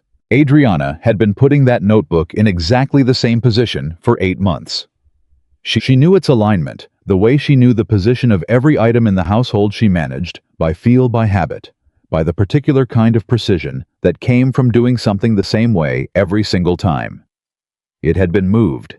Someone had read it. She sat on the edge of her bed with the notebook in her hands. 8 months of numbers. Schedules. Every painful private calculation of her family's crisis laid out in columns and rows. Every hour she had worked. Every debt she had managed. Everything that made her vulnerable. Everything that Dante Ricci could use to make her seem pathetic or unstable, or the kind of woman who had maneuvered herself into a wealthy man's home out of desperation rather than merit. She felt something cold and precise move through her. Not fear. Anger. Clean, clear, directed anger at the violation of something private. She stood. She went directly to the study. She knocked once and pushed the door open without waiting. Vincent was on a call. He looked up, registered her face, and said to whoever was on the line, "I'll call you back," and ended it without explanation. "What happened?" he said. She told him. She told him everything. The woman in the hallway, the displaced notebook, the 8 months of private records that were now in Ricci's hands. Vincent's expression did not change, but she saw something move through his eyes, cold and deliberate, the thing that explained why people found him frightening when they needed to. "How sure are you?" he said. "Completely." Could she have come in before or after the notebook was last positioned? No. I put it back exactly this morning at 6:40. She was in the building from 9 onward. I checked the access log in the kitchen. She paused. "I know what I know." He was quiet for 3 seconds. "He has the contents of the notebook," Vincent said. "Yes. He'll use it. I know." She looked at him directly. "I want you to know that I'm not embarrassed by what's in it. The debt is real. The hours I worked are real. My family's situation is real. None of it is shameful." She paused. "But he'll try to make it look like it is. He'll argue you targeted me," Vincent said steadily. "Deliberately sought employment here with a hidden financial motive." "Yes." "And that the arrangement, the loan, proves it." "Yes. And that whatever is between us is calculated on your part." His voice didn't waver. "A strategy." She met his eyes. "Is that what you think?" she said. He looked at her. "No," he said. "You're certain." "Completely." She breathed. "Okay," she said. "Then what do we do?" He rose from the desk. He moved to the door and opened it, and he stood in the doorway and called down the hall, "Marco." Marco appeared from the direction of the kitchen within 15 seconds. "Get Richie on the phone," Vincent said. Marco looked at him, then at Adriana, then back. "Now. Right now. And stay." Marco pulled out his phone. Adriana stood in the study and watched Vincent Moretti become very quietly the most dangerous version of himself. Not in a theatrical way, not with raised voice or dramatic gesture, but in the way a machine becomes dangerous when every part aligns perfectly toward a single purpose. He turned to her. "This ends today," he said. She believed him. She was not in the room when he made the call to Ricci. She didn't need to be. She sat in the kitchen with Marco's coffee. Marco had handed it to her on his way in, and she had taken it without thinking, and she listened to the quality of the silence coming from the study, and understood that what was happening in there was the kind of conversation that happened when a man decided he was done negotiating. Marco came out after 22 minutes. He sat across from her. "It's handled," he said. "What does that mean?" "It means Ricci understands that the terms of his relationship with Vincent have changed." Marco wrapped his hands around his coffee cup. The same gesture Vincent made, she noticed, which told her something about how long they'd been in each other's company. "It means the associate who accessed your room is no longer employed in any capacity connected to this organization. And it means," he paused, "it means Ricci has been made very clear on the consequences of any further interest in you personally." She looked at him. "Is it actually over?" she said. Marco was quiet for a moment. "Ricci is calculating," he said carefully. "He's not impulsive. He understood what Vincent said tonight. Whether he accepts it permanently depends on a lot of factors above my pay grade." He looked at her. "But tonight, yes, it's over for tonight." "That's honest." "I try to be." She nodded. "Why are you here?" she said. Not confrontationally, genuinely curious. "You've been with him for 22 years. You must have seen 100 situations like this. Why do you stay?" Marco looked at her for a long time. "Because he keeps his word," he said, "and he takes care of the people around him, even when he doesn't know how to show it." A pause. "He's been showing it lately." She looked down at the coffee cup. "I noticed," she said quietly. Marco was quiet. Then he said, "He hasn't been happy in a long time, in case that's useful information." She looked up. He met her gaze steadily. "I'm just saying," he said. Vincent found her in the kitchen an hour later. She was still sitting at the island. The coffee was cold. She hadn't moved. He sat across from her. Neither of them spoke for a moment. "Ricci backed down," he said. "Marco told me. He'll stay back down. I made the terms very specific." "I know you did." He looked at her. "You knew before I told you." "I know the sound of that kind of quiet," she said. "It's the sound after something is settled." He held her gaze. "I'm sorry this happened," he said. "That someone came into your room, your private space. I'm sorry that happened in a place where you should have been safe." He felt the apology land, not as words, as something real. "I know," she said. "It won't happen again." "I believe you." Silence. "The notebook," he said finally. "He has the contents." "Yes." "Does that concern you?" She thought about it seriously. "It concerned me for about 20 minutes, she said. "And then I realized something." She looked at him. "Every number in that notebook is evidence of what I'm capable of. How long I held on. How many hours I worked. How systematically I managed something that would have broken most people." She paused. "If Ricci wants to use that against me, he's going to have to explain to someone what exactly he thinks it proves." Vincent looked at her. In the low light of the kitchen, in the late quiet of the apartment, his face had that quality she had come to recognize as the thing underneath the control, open, present, genuinely moved. "You are remarkable," he said. She did not deflect.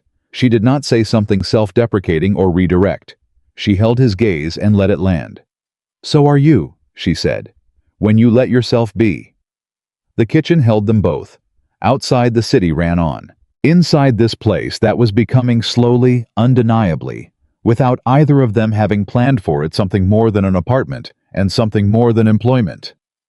Two people sat across a narrow counter from each other and existed in the same space with nothing between them now but the truth of it. The truth that it was real. The truth that it had been real for some time. The truth that neither of them knew what came next, but that neither of them was walking away. Not tonight. Not anymore. The morning after Ricci backed down the penthouse felt different. Not quieter. It had always been quiet. Not calmer. Vincent was not a man whose environment reflected his internal weather in obvious ways. But there was something in the air that Adriana registered the moment she stepped into the kitchen at 6. Something that felt like aftermath. The particular texture of a space where something significant had been settled and the world had not yet fully adjusted to the new arrangement. She made the coffee. She started breakfast. She moved through the routine that had shaped her mornings for 9 months now, and she let the familiarity of it hold her, because the familiarity was real, and the ground under her feet was solid, and she was going to need both of those things today.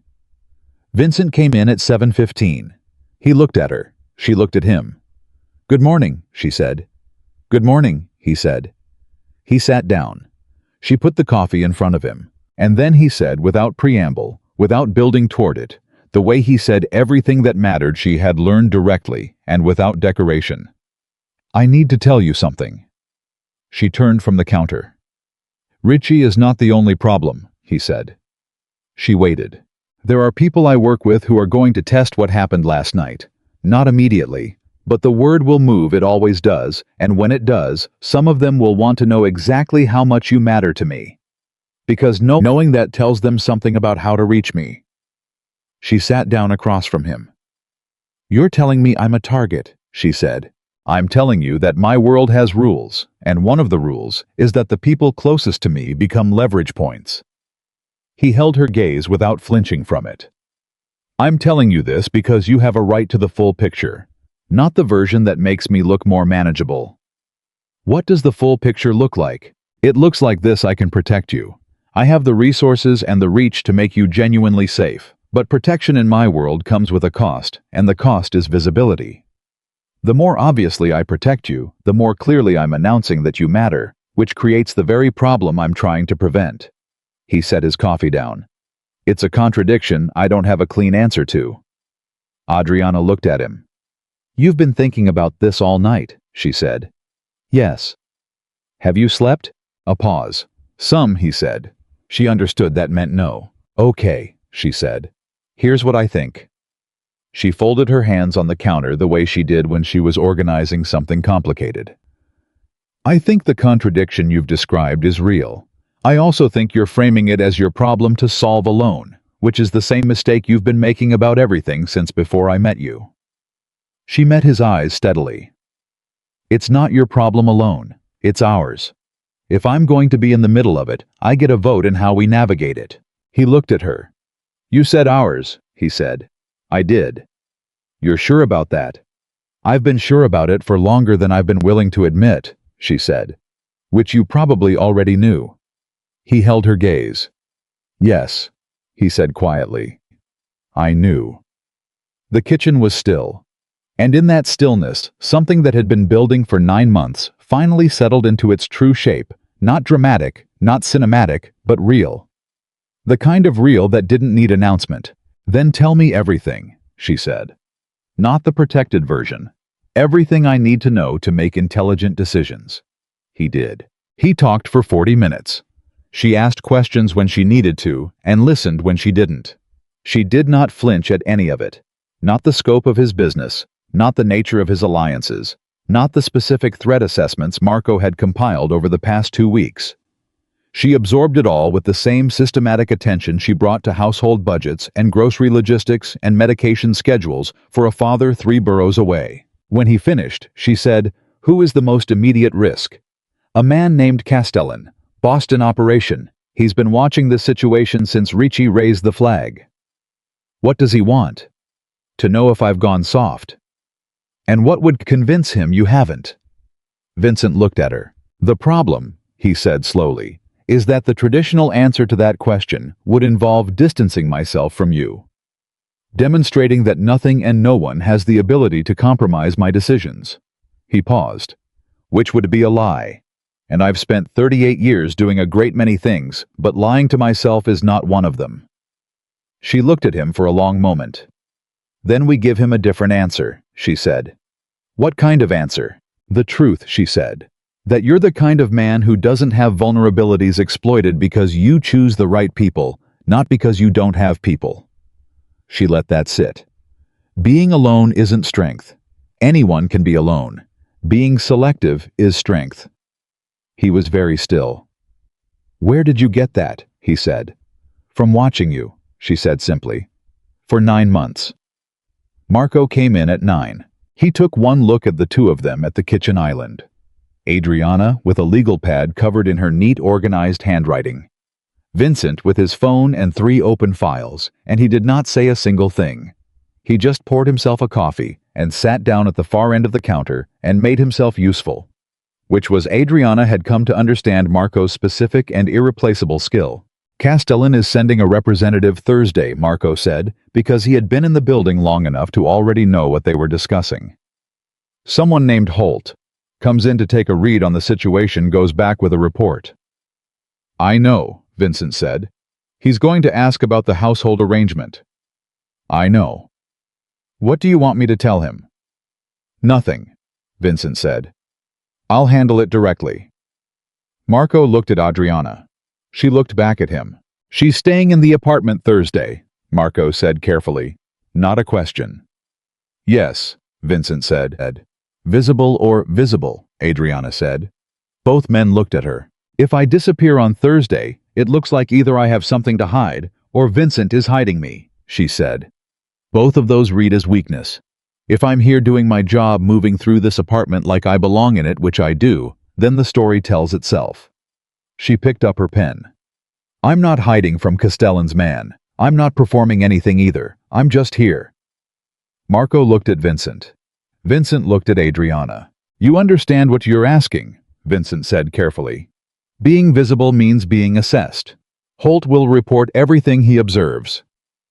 Good, she said. Let him. A silence. Then Marco said very quietly, I like her. Everyone likes her, Vincent said. That's not the problem. It's also not the problem they think it is, Adriana said crisply, and went back to writing. The next 2 days had a different quality, not tense, purposeful.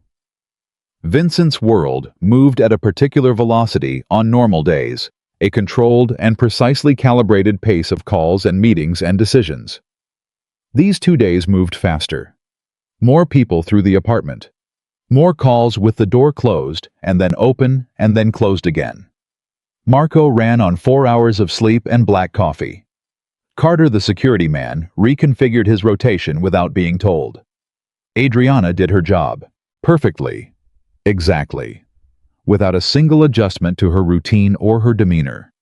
She made the bills, managed the schedule, handled the suppliers, maintained the household to the same exacting standard. She had maintained it for 9 months. She was professional and pleasant and competent and completely unintimidated. But she also noticed things the way she always noticed things. She noticed that Vincent checked on her 3 times on Tuesday, not to give instructions, just to look, to confirm she was where she was. The 3rd time she was in the kitchen reviewing the Thursday grocery delivery, and she felt his presence in the doorway and didn't look up. I'm still here, she said. A pause. I know, he said. Then you can stop checking. Probably not. She looked up. Howe was leaning in the doorway with his arms crossed, watching her with an expression that was about 12 things at once, and that she was no longer pretending she didn't understand. Vincent. Adriana. I'm not going anywhere. I know that too. Then what's the checking for? He was quiet for a moment. Old habit, he said. making sure things I need are still where they're supposed to be." She held his gaze. The weight of that sentence settled between them, and neither of them addressed it directly because they were both people who understood that some things didn't need to be said out loud to be fully understood. "The Thursday order needs capers again," she said. "Obviously," he said. She bit back a smile. He pushed off the doorway and went back to the study. Holt arrived at 2 in the afternoon on Thursday. He was perhaps 45, with the specific physical quality of a man who worked out not for aesthetics, but for utility. Broad-balanced, deliberately unimpressive, in an expensive gray suit. He had Castellan's particular style of intelligence written on him, the kind that presented itself as ordinary to see how you responded to ordinary. Vincent received him in the main sitting room. Adriana was in the kitchen. 20 minutes into the meeting, she carried in a coffee service. Unhurried, precise. She set it on the side table, offered Holt a cup without making anything of it, refilled Vincent's without being asked because she knew exactly when his cup needed refilling, and left. She felt Holt's eyes on her the entire time. She kept her pace even. She closed the kitchen door behind her. She stood at the counter and breathed. Marco appeared beside her from nowhere. "Nicely done," he said quietly. "I just brought coffee." "You brought coffee like you've been doing it in that room for 20 years. That's not the same thing." She looked at him. "How's it going in there?" "Vincent's doing what Vincent does. Holt's getting less comfortable by the minute, which is the goal." Marco poured himself coffee from the kitchen machine. He was expecting something to exploit. What he found was... He gestured vaguely in her direction. "What?" "Someone who fits," Marco said. She looked at her hands on the counter. "Marco," she said carefully, "is Castellan actually a danger? Danger, not the presenting version, the real version." Marco was quiet for long enough that she knew the answer. "He's cautious," Marco said. "Not emotional. He doesn't move unless the math works out in his favor." He drank his coffee. "Right now, he's running numbers, figuring out if Vincent is stronger or weaker because of the current situation." "And what's the answer?" Marco looked at her. "Stronger," he said. "Objectively, a man who knows what he's protecting fights harder than a man who's fighting for abstraction." He set his cup down. "Holt is going to see that today. Whether Castellan believes it is a different question." The kitchen door opened. Vincent stood in it. "Holt wants to speak with you," he said to Adriana. She looked up. "With me," she said. "Yes. Directly." He asked. "I told him it was your choice." She appreciated that. She straightened, set down the cloth she was holding, and walked through the door. Holt was standing near the window when she came in. He looked at her with the same cataloging attention he'd used during the coffee service, but without the pretense of casual now. Direct, deliberate, a man doing a job. "Miss Bell," he said. "Mr. Holt. How long have you been working here?" 9 months. "And before this position?" 3 other households over 4 years. References. All on file with Mr. Moretti's HR contact. Available upon request. He studied her. You're not nervous." "Should I be?" "Most people are nervous when I speak to them." "I imagine that's useful to you," she said. "In this case, it doesn't apply. I'm an employee with a clean record doing a job I'm good at. I have nothing to be nervous about." "Your financial arrangement with Mr. Moretti." She didn't blink. "My loan arrangement," she said. "Yes." "That's unusual. It's a documented transaction at market rate with a formal repayment schedule. My accountant has a copy. So does my brother. It's available for review." She paused. "Is there a specific concern you'd like to raise about it? Because I'd rather address it directly than dance around it." Holt looked at her for a long moment. "You're not what I expected," he said. "What did you expect? Someone vulnerable." He said it with the flatness of someone stating a measurement. Someone who could be used. "I see." She held his gaze. "And now?"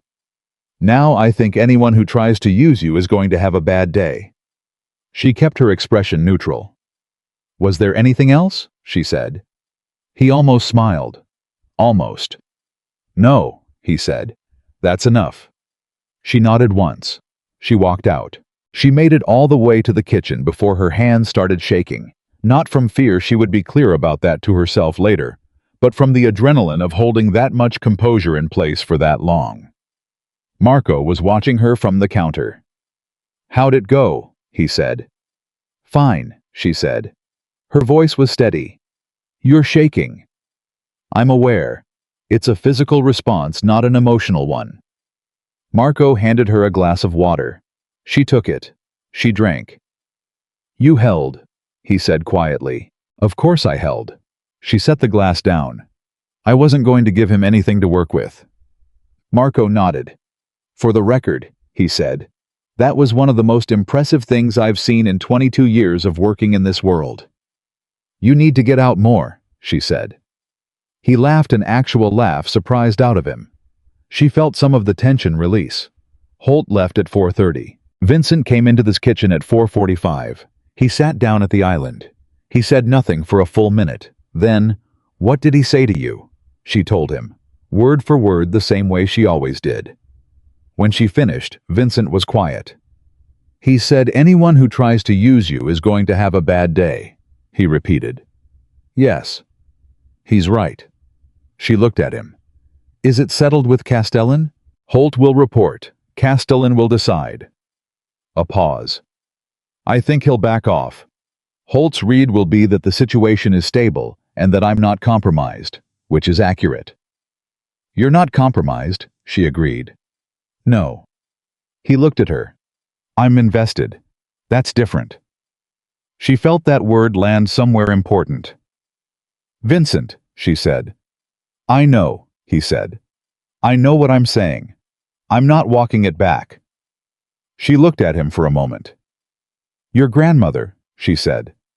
He blinked. "What?" "You told me she was the only person who ever told you the truth without worrying about what you'd do with it." She held his gaze. "I want to be that for you. Not instead of everything else this is. In addition to it." She paused. "I want to be someone you can be honest with. All the way honest. The parts you don't show anyone else."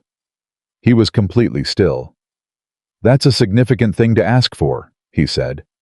"I know. In my world, that level of honesty is—" "I know what it costs," she said. "I'm asking anyway." He looked at her. The kitchen held them. "What I told you this morning," he said slowly. "About Castellan. The full picture." "Yes?" "I've never told anyone that full picture, not even Marco." "I know. I told you because—" He stopped, started again.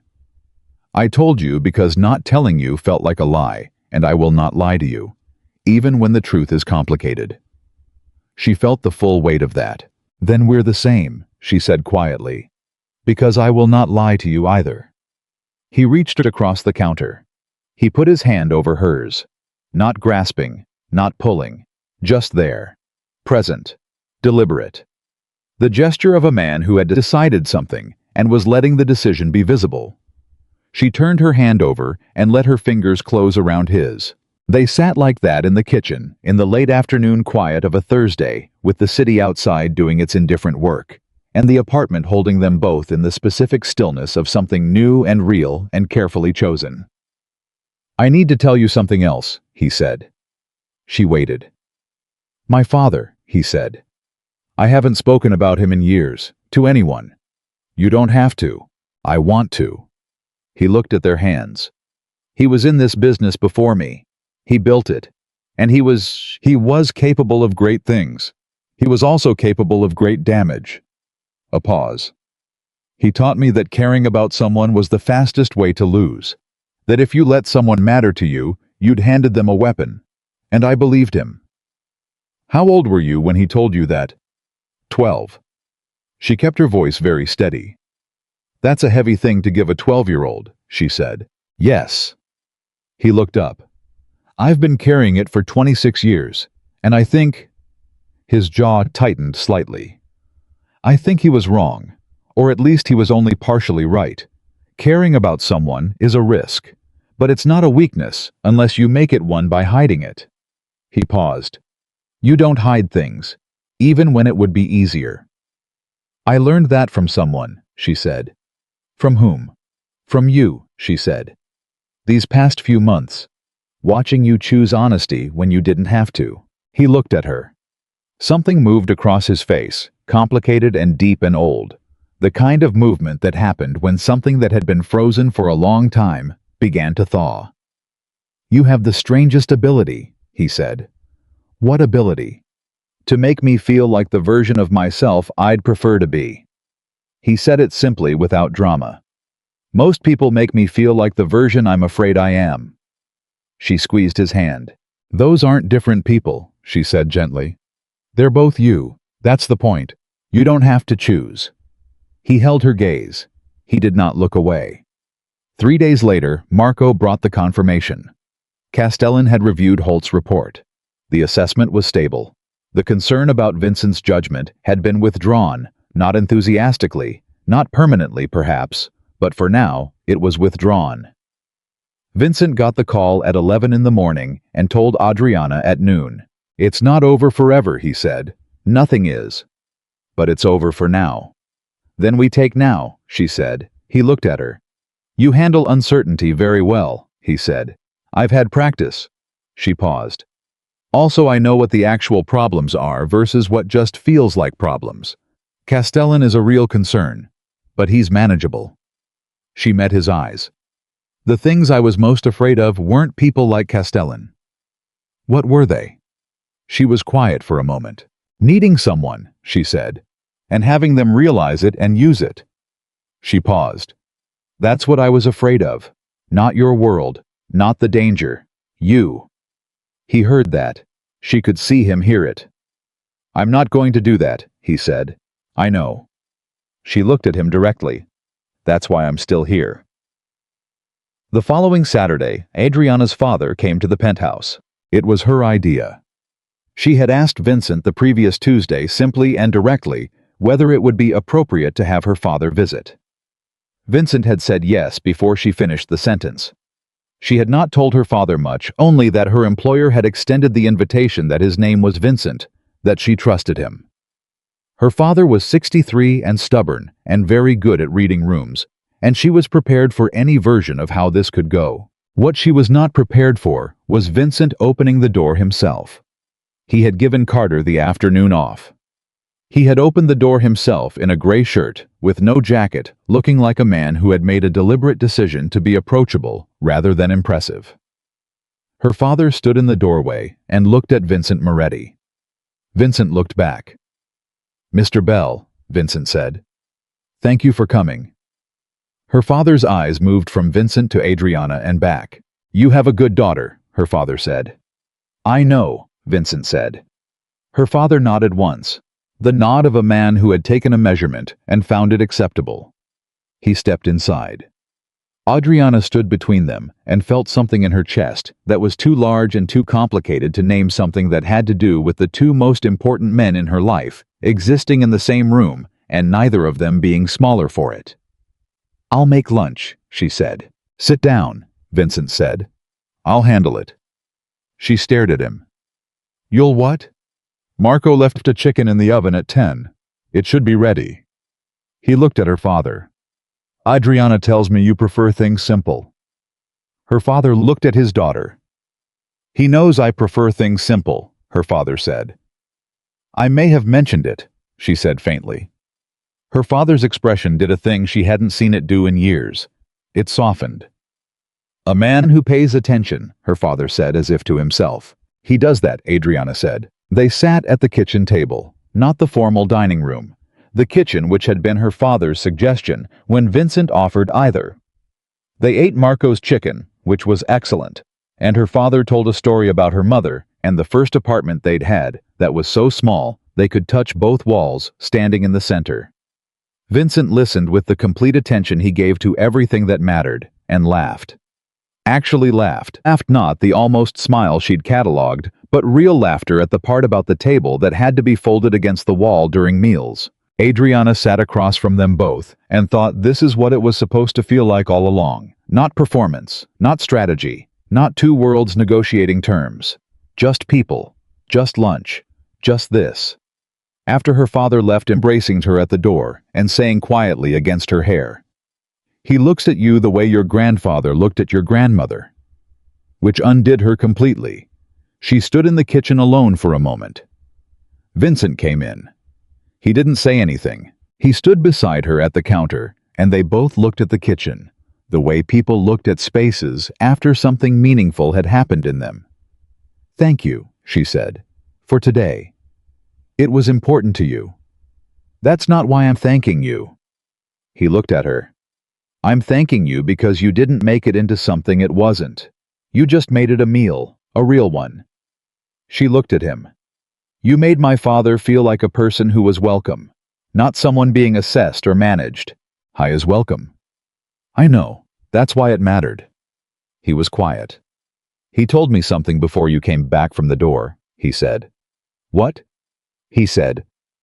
Vincent paused. The pause of a man deciding to say something true. He said that Adriana had spent her whole life making sure everyone around her was all right before she let herself need anything. He said he hoped I understood what a significant thing it was that she'd let me close enough to see the notebook. She felt her breath catch. "He said that," she said. "Yes." She pressed her lips together. "He's not wrong," she said. "No." Vincent looked at her. "I know what it cost you to let me see it. I've known since the night I found you in the hallway, and you didn't apologize for existing." He paused. "I want you to know that I don't take that lightly." She turned to face him fully. "Vincent." "Yes. Stop talking," she said, and she stepped forward and put her arms around him the way you held someone when words had gone as far as they could go, and the next part had to be different. He went still for exactly 1 second. Then he held her back, not cautiously, not tentatively, but completely, with the same totality he brought to everything he decided to do. They stood in the kitchen. The afternoon light moved slowly across the floor. Outside, the city ran on, enormous and indifferent and full of everything that was still complicated and still unresolved and still coming. Inside, for right now, in this specific and ordinary and irreplaceable moment, two people held on to each other in a kitchen that had become slowly, and without either of them planning it, the center of something real. The most dangerous man in New York held on. The woman who had taught him how to hold on tighter. And neither of them let go. The week after her father's visit, Adriana made a decision. She was going to stop waiting to feel ready. She had spent 9 months in this apartment, navigating the careful geometry of what she was and wasn't allowed to want, the professional boundaries she'd drawn, the emotional distances she'd maintained, the systematic way she'd convinced herself that what was growing between her and Vincent was manageable, containable, something she could step back from at any point if it became too much. She had been wrong about all of it. She knew that now. The notebook in Richie's hands. Holt in the sitting room. Her father laughing at the kitchen table. Vincent holding her in the afternoon quiet.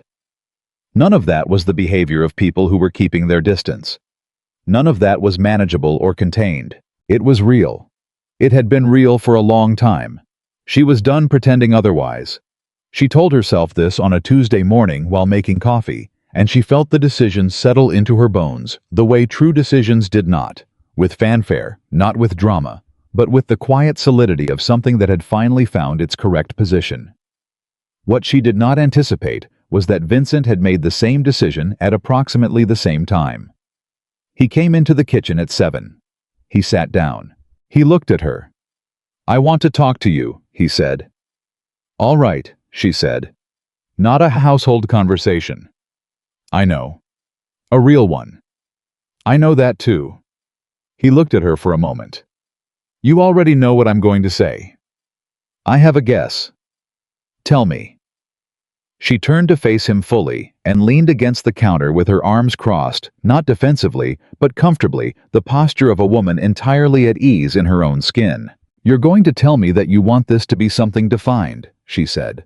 "Not undefined. Not operating in the space between what it is and what it hasn't been named yet." She paused.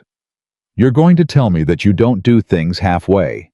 That if this is real and you believe it's real, then you want it to be acknowledged as real. Formally. Between us." He held her gaze. "Yes," he said. "And you're nervous," she said. A pause. I am, he admitted. Vincent Moretti is nervous. Don't make it into something you can use against me later. I would never. She uncrossed her arms. For the record, I made the same decision this morning, before you walked in. He stared at her. You did. About 4 minutes before you got here, yes. You couldn't have waited to tell me that. Let me have the moment. You just admitted you were nervous. That was your moment. He looked at her, and then he laughed, the real laugh, the one she'd first heard at the kitchen table with her father, the one that changed his face entirely and made him look like the man he would have been if life had allowed him more practice at being happy. She felt it land in the center of her chest like sunlight. Come here, he said. She walked around the counter and sat on the stool beside him close enough that their arms touched, and she looked at him. At this distance, the distance of someone who was no longer keeping space between them as a safety measure, and she thought about 2 in the morning and a question asked in the dark, and all the miles between that night and this one. I don't know how to do this correctly, he said. Relationship, the ordinary version, the version that isn't strategy or alliance or transaction. Neither do I, she said. I've been working since I was 19. I haven't had time to practice being in anything that wasn't productive. We're going to be bad at this. Probably. We're going to argue. Definitely. You're going to tell me when I'm wrong. Every single time. I'm going to try to fix things that aren't mine to fix. I'll stop you, she said. Gently, but I'll stop you. He looked at her.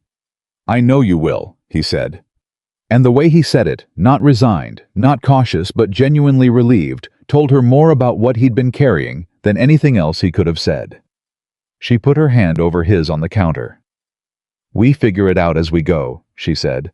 That's all anyone does. Most people have practice by our age. Then we're starting from an honest place, she said, which is better than starting from a practiced lie. He turned his hand over and held hers. All right, he said. All right, she said. It was the simplest conversation she had ever had about the biggest thing. What came next was not a fairy tale transformation. Adriana had read enough stories in her life, had heard enough from her mother before she died, had watched enough of her friends navigate love with the hope that it would reorder everything in their favor, to know that real things didn't work that way.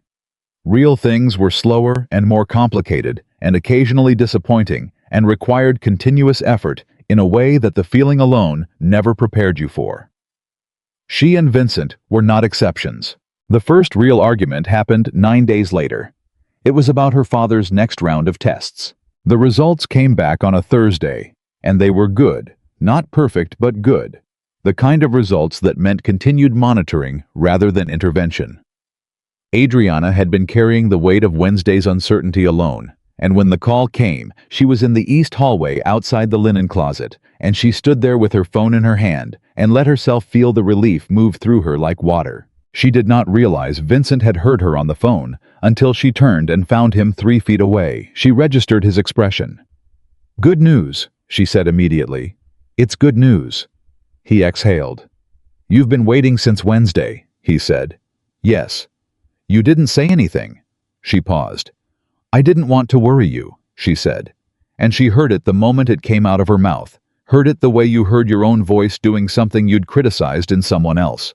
Adriana, he said with a careful steadiness that was not anger, but was adjacent to something she needed to hear. I know, she said. You told me I don't have to fix things, that I need to ask what you want rather than impose solutions. He held her gaze. That goes both ways. She looked at him. You're right, she said.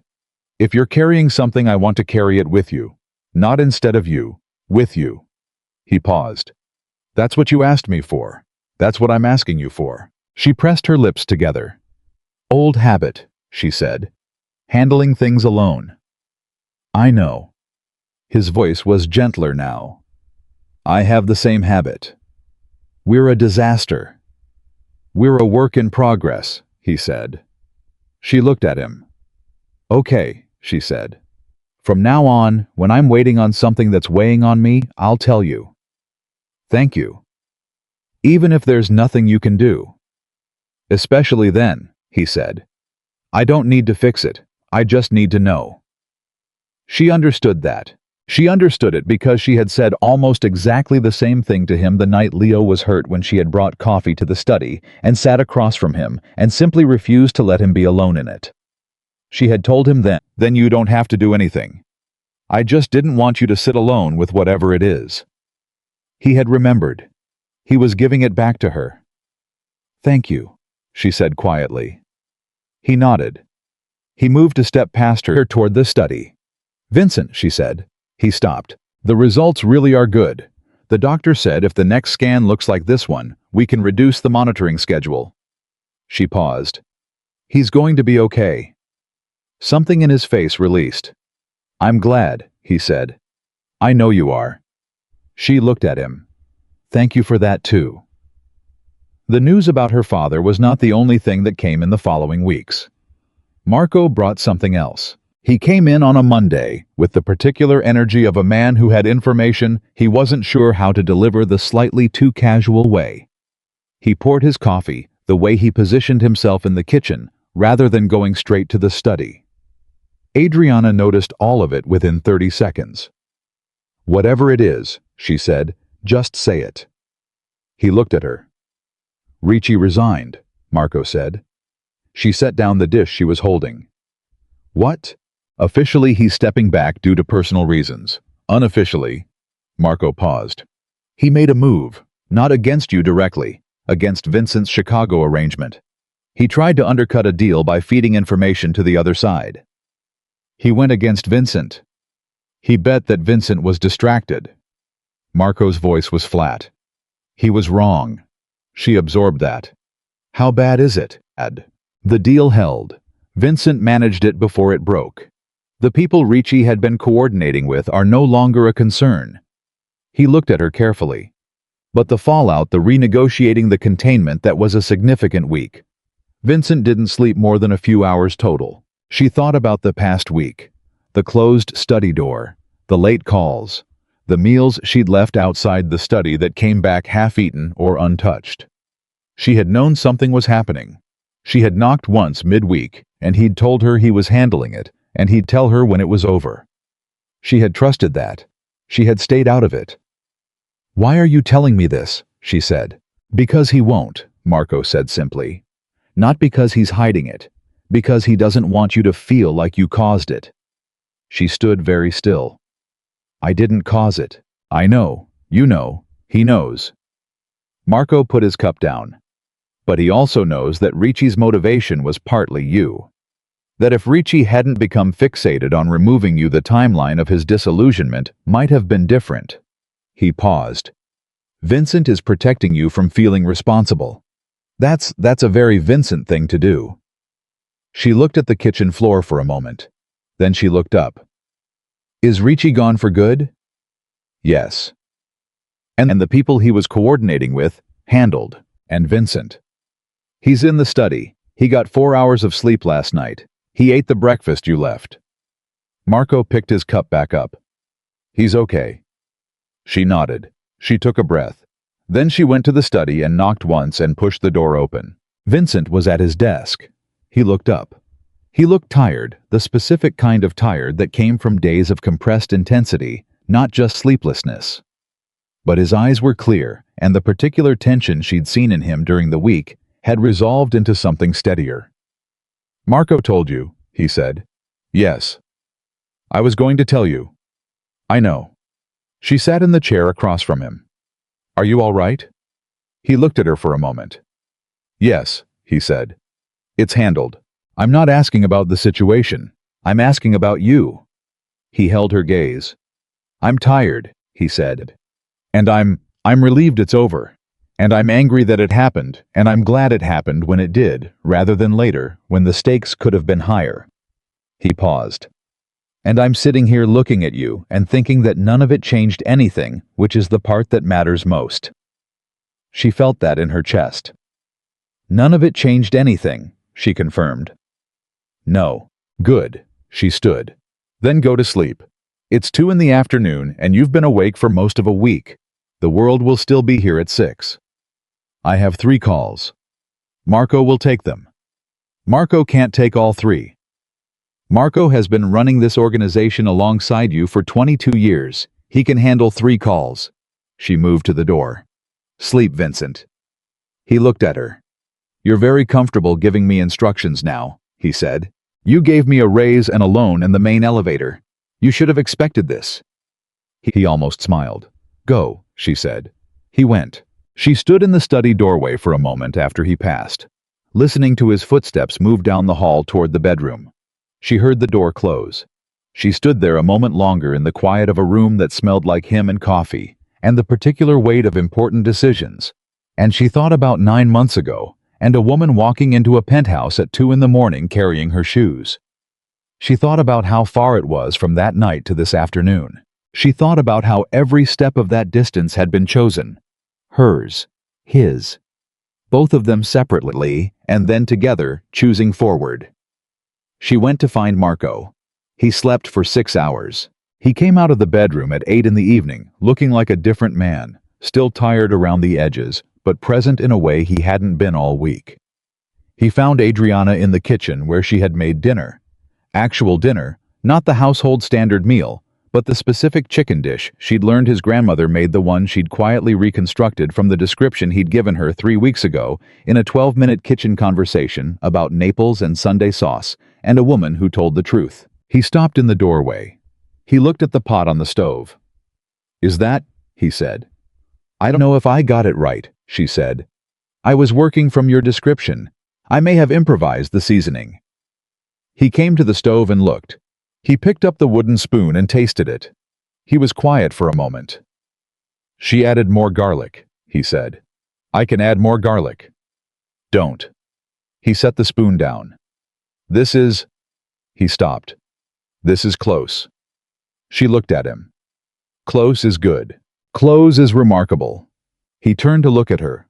How long did this take you? 2 hours, maybe a little more. You cooked for 2 hours. Cooking isn't that different from managing a complicated system.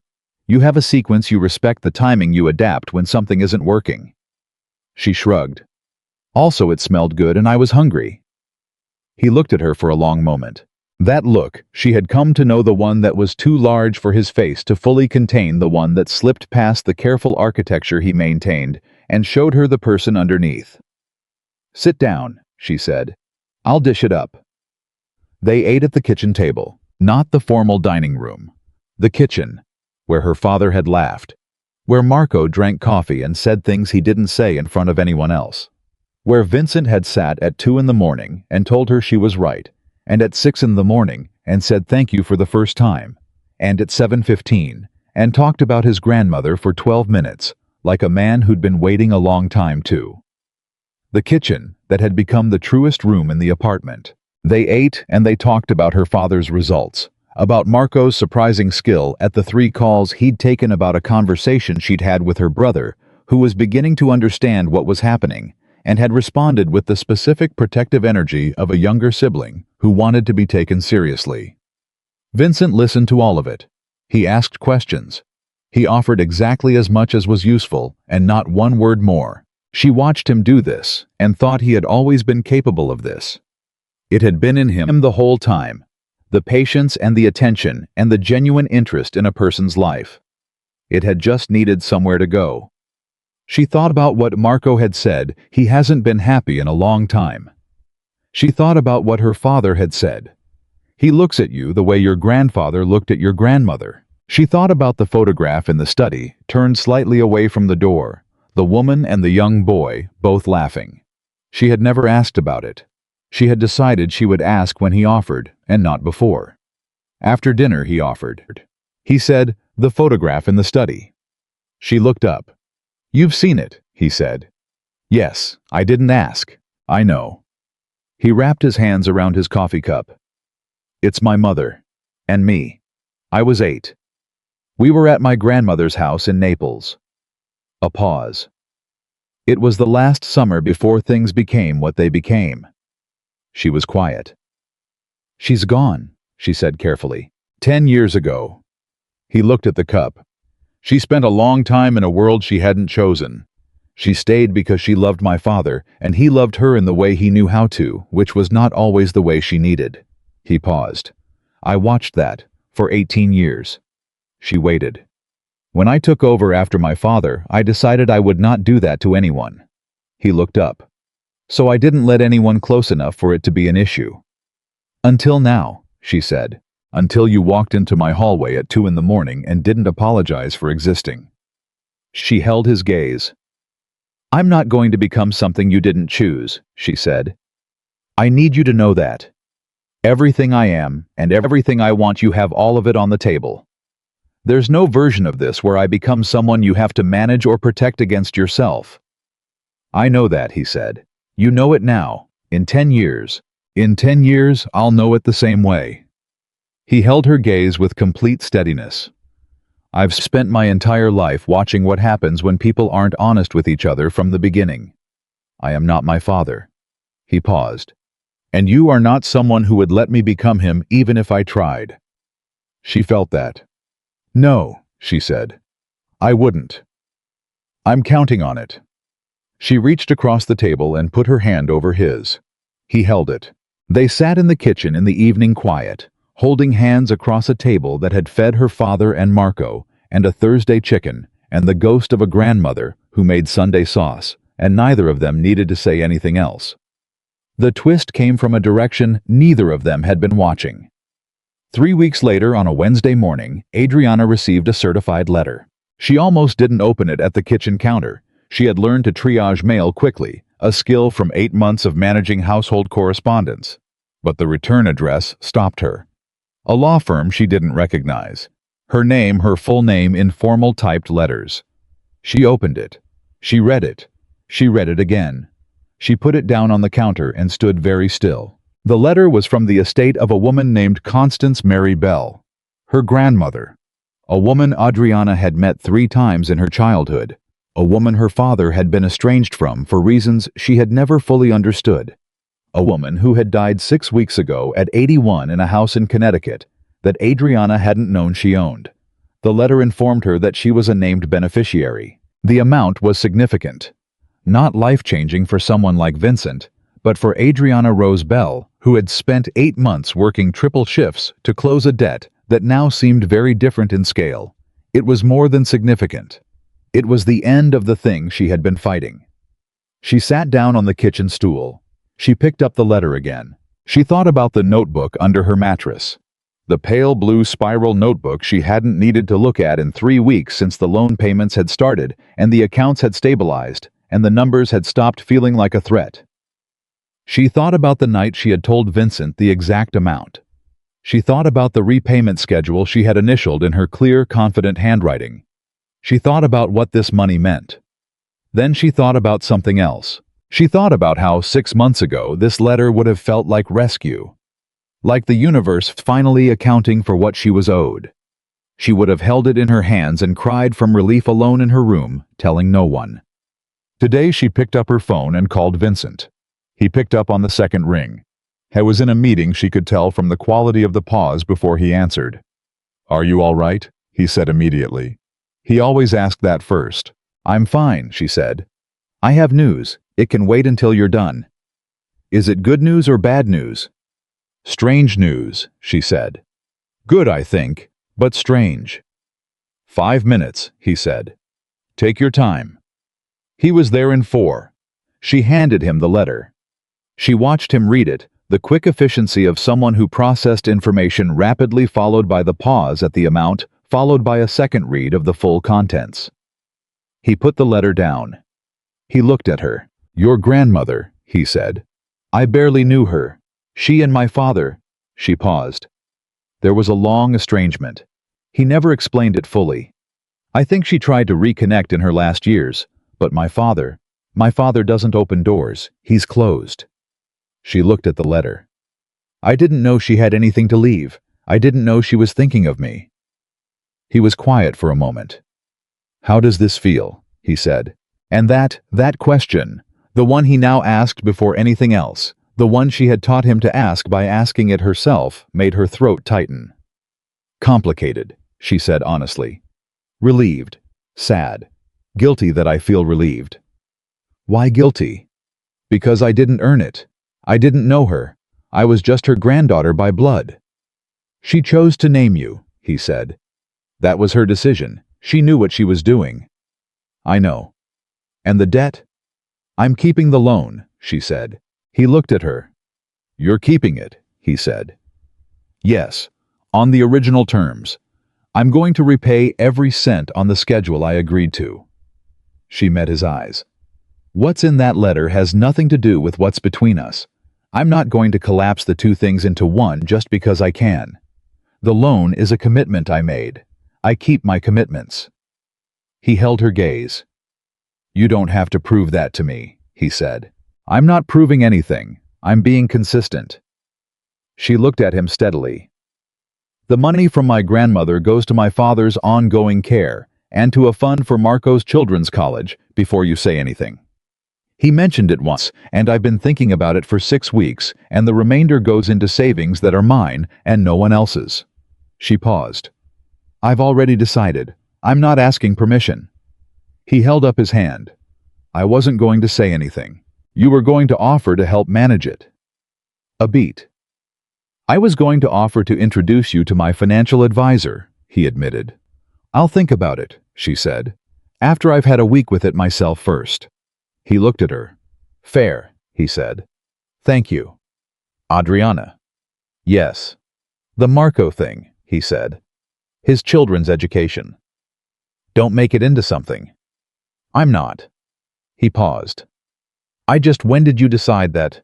6 weeks ago, when he said something in passing about his oldest starting to think about college. The way he said it, the very specific way a parent says something when they're worried about something they can't fully control.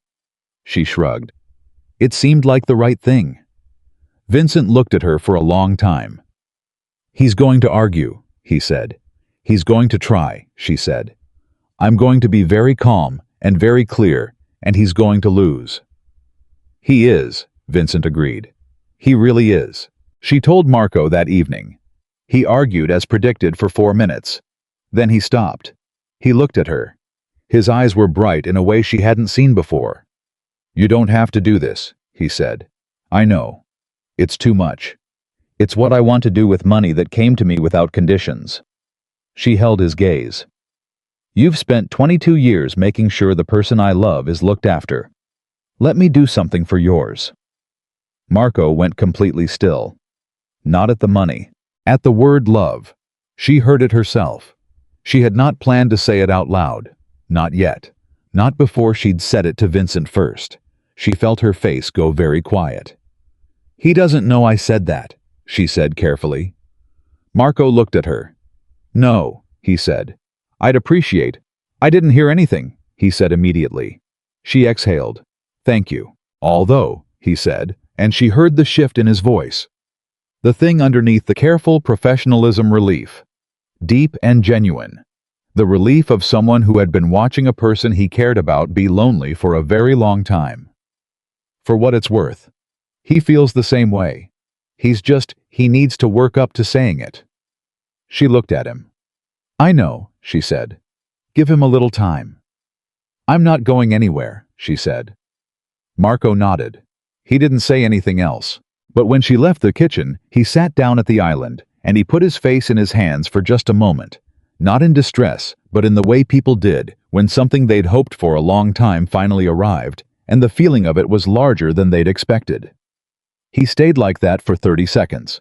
Then he picked up his coffee and went back to work. Vincent said it on a Friday night. Not planned. Not rehearsed. Not in any of the significant locations the story had built.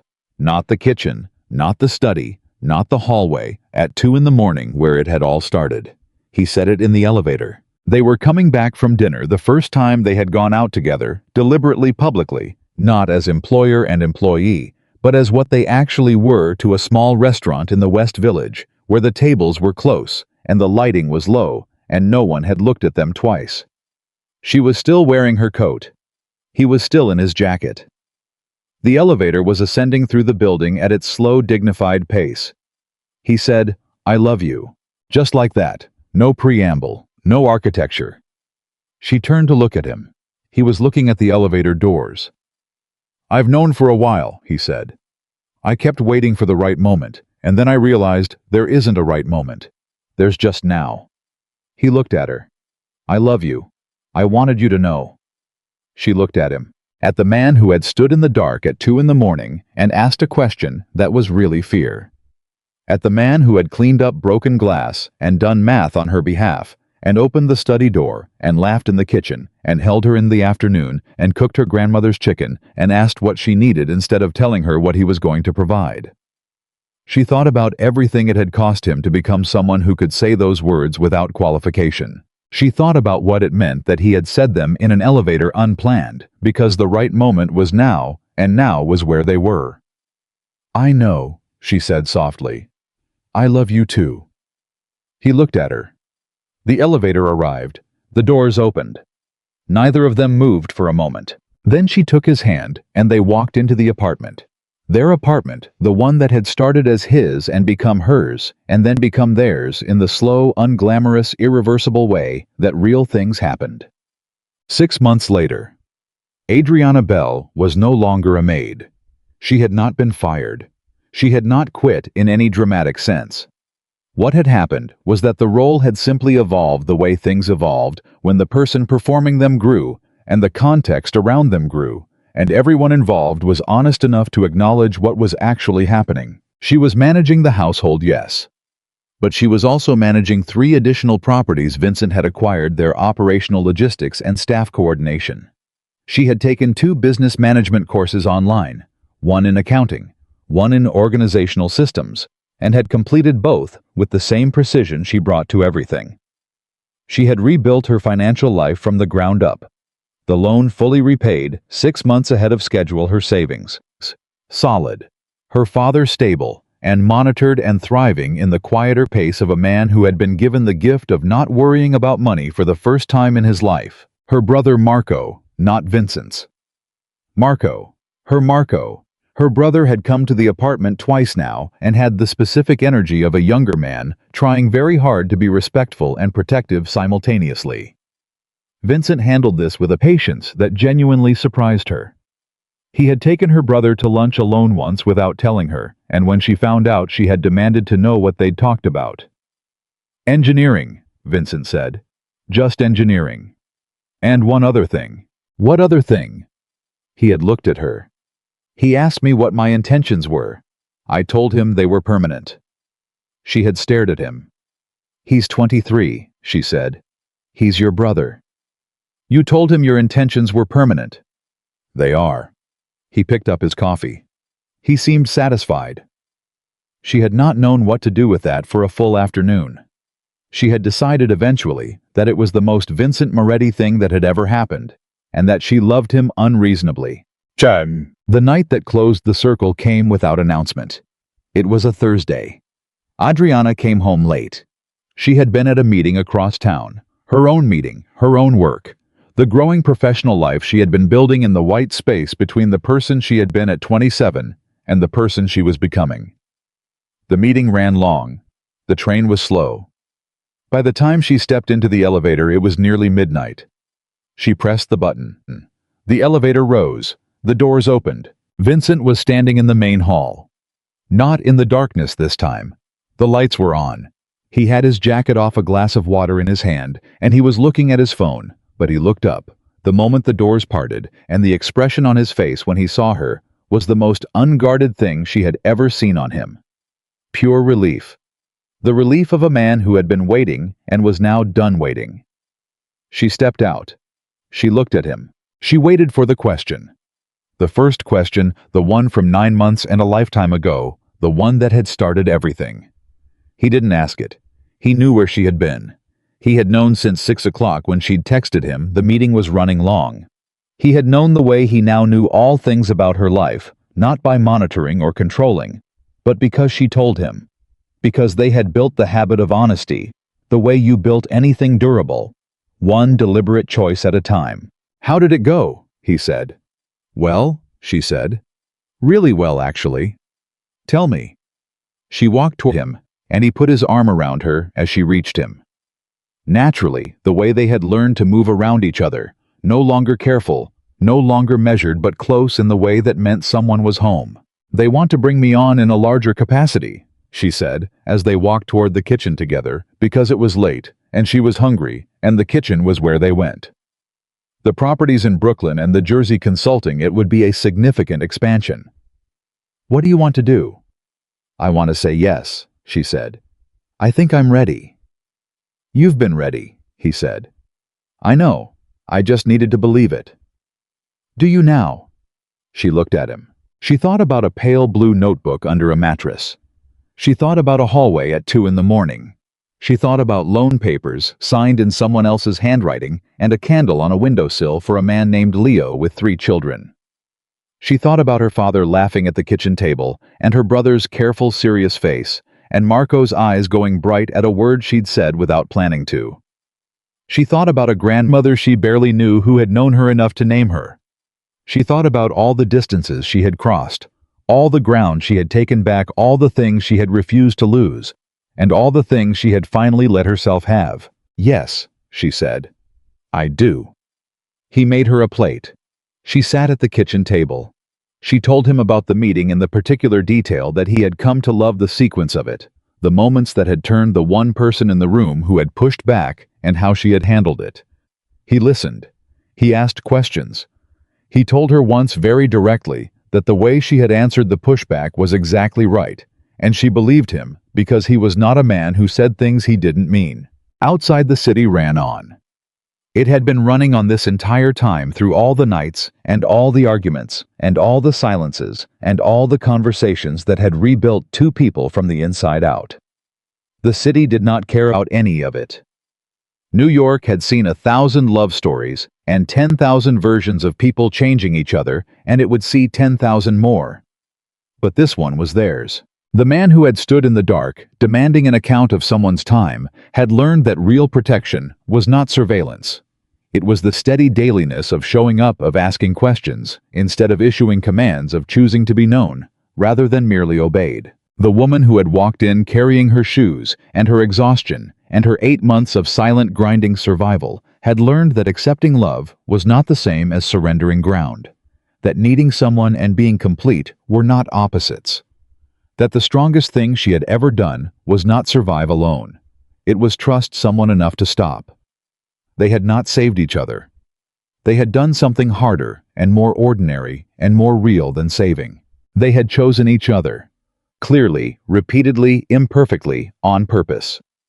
And in a kitchen in New York City at midnight on a Thursday, with the city pouring its endless noise through the windows and the lights on and a plate of food on the table, and a man who knew her and a woman who knew him, and all the days still ahead of them full of arguments and honesty, and the work of becoming better people in each other's presence, that choice held. It had always been going to hold, not because it was easy, because they had both finally understood that the things worth having in this life were never the ones you could walk away from without cost. They were the ones you looked at and thought, this is worth the staying. They had looked, they had stayed. And the story that began with a question asked in the dark ended here, not with a rescue, not with a transformation, not with one person saving another, but with 2 people side by side, entirely themselves, completely chosen and unmistakably home.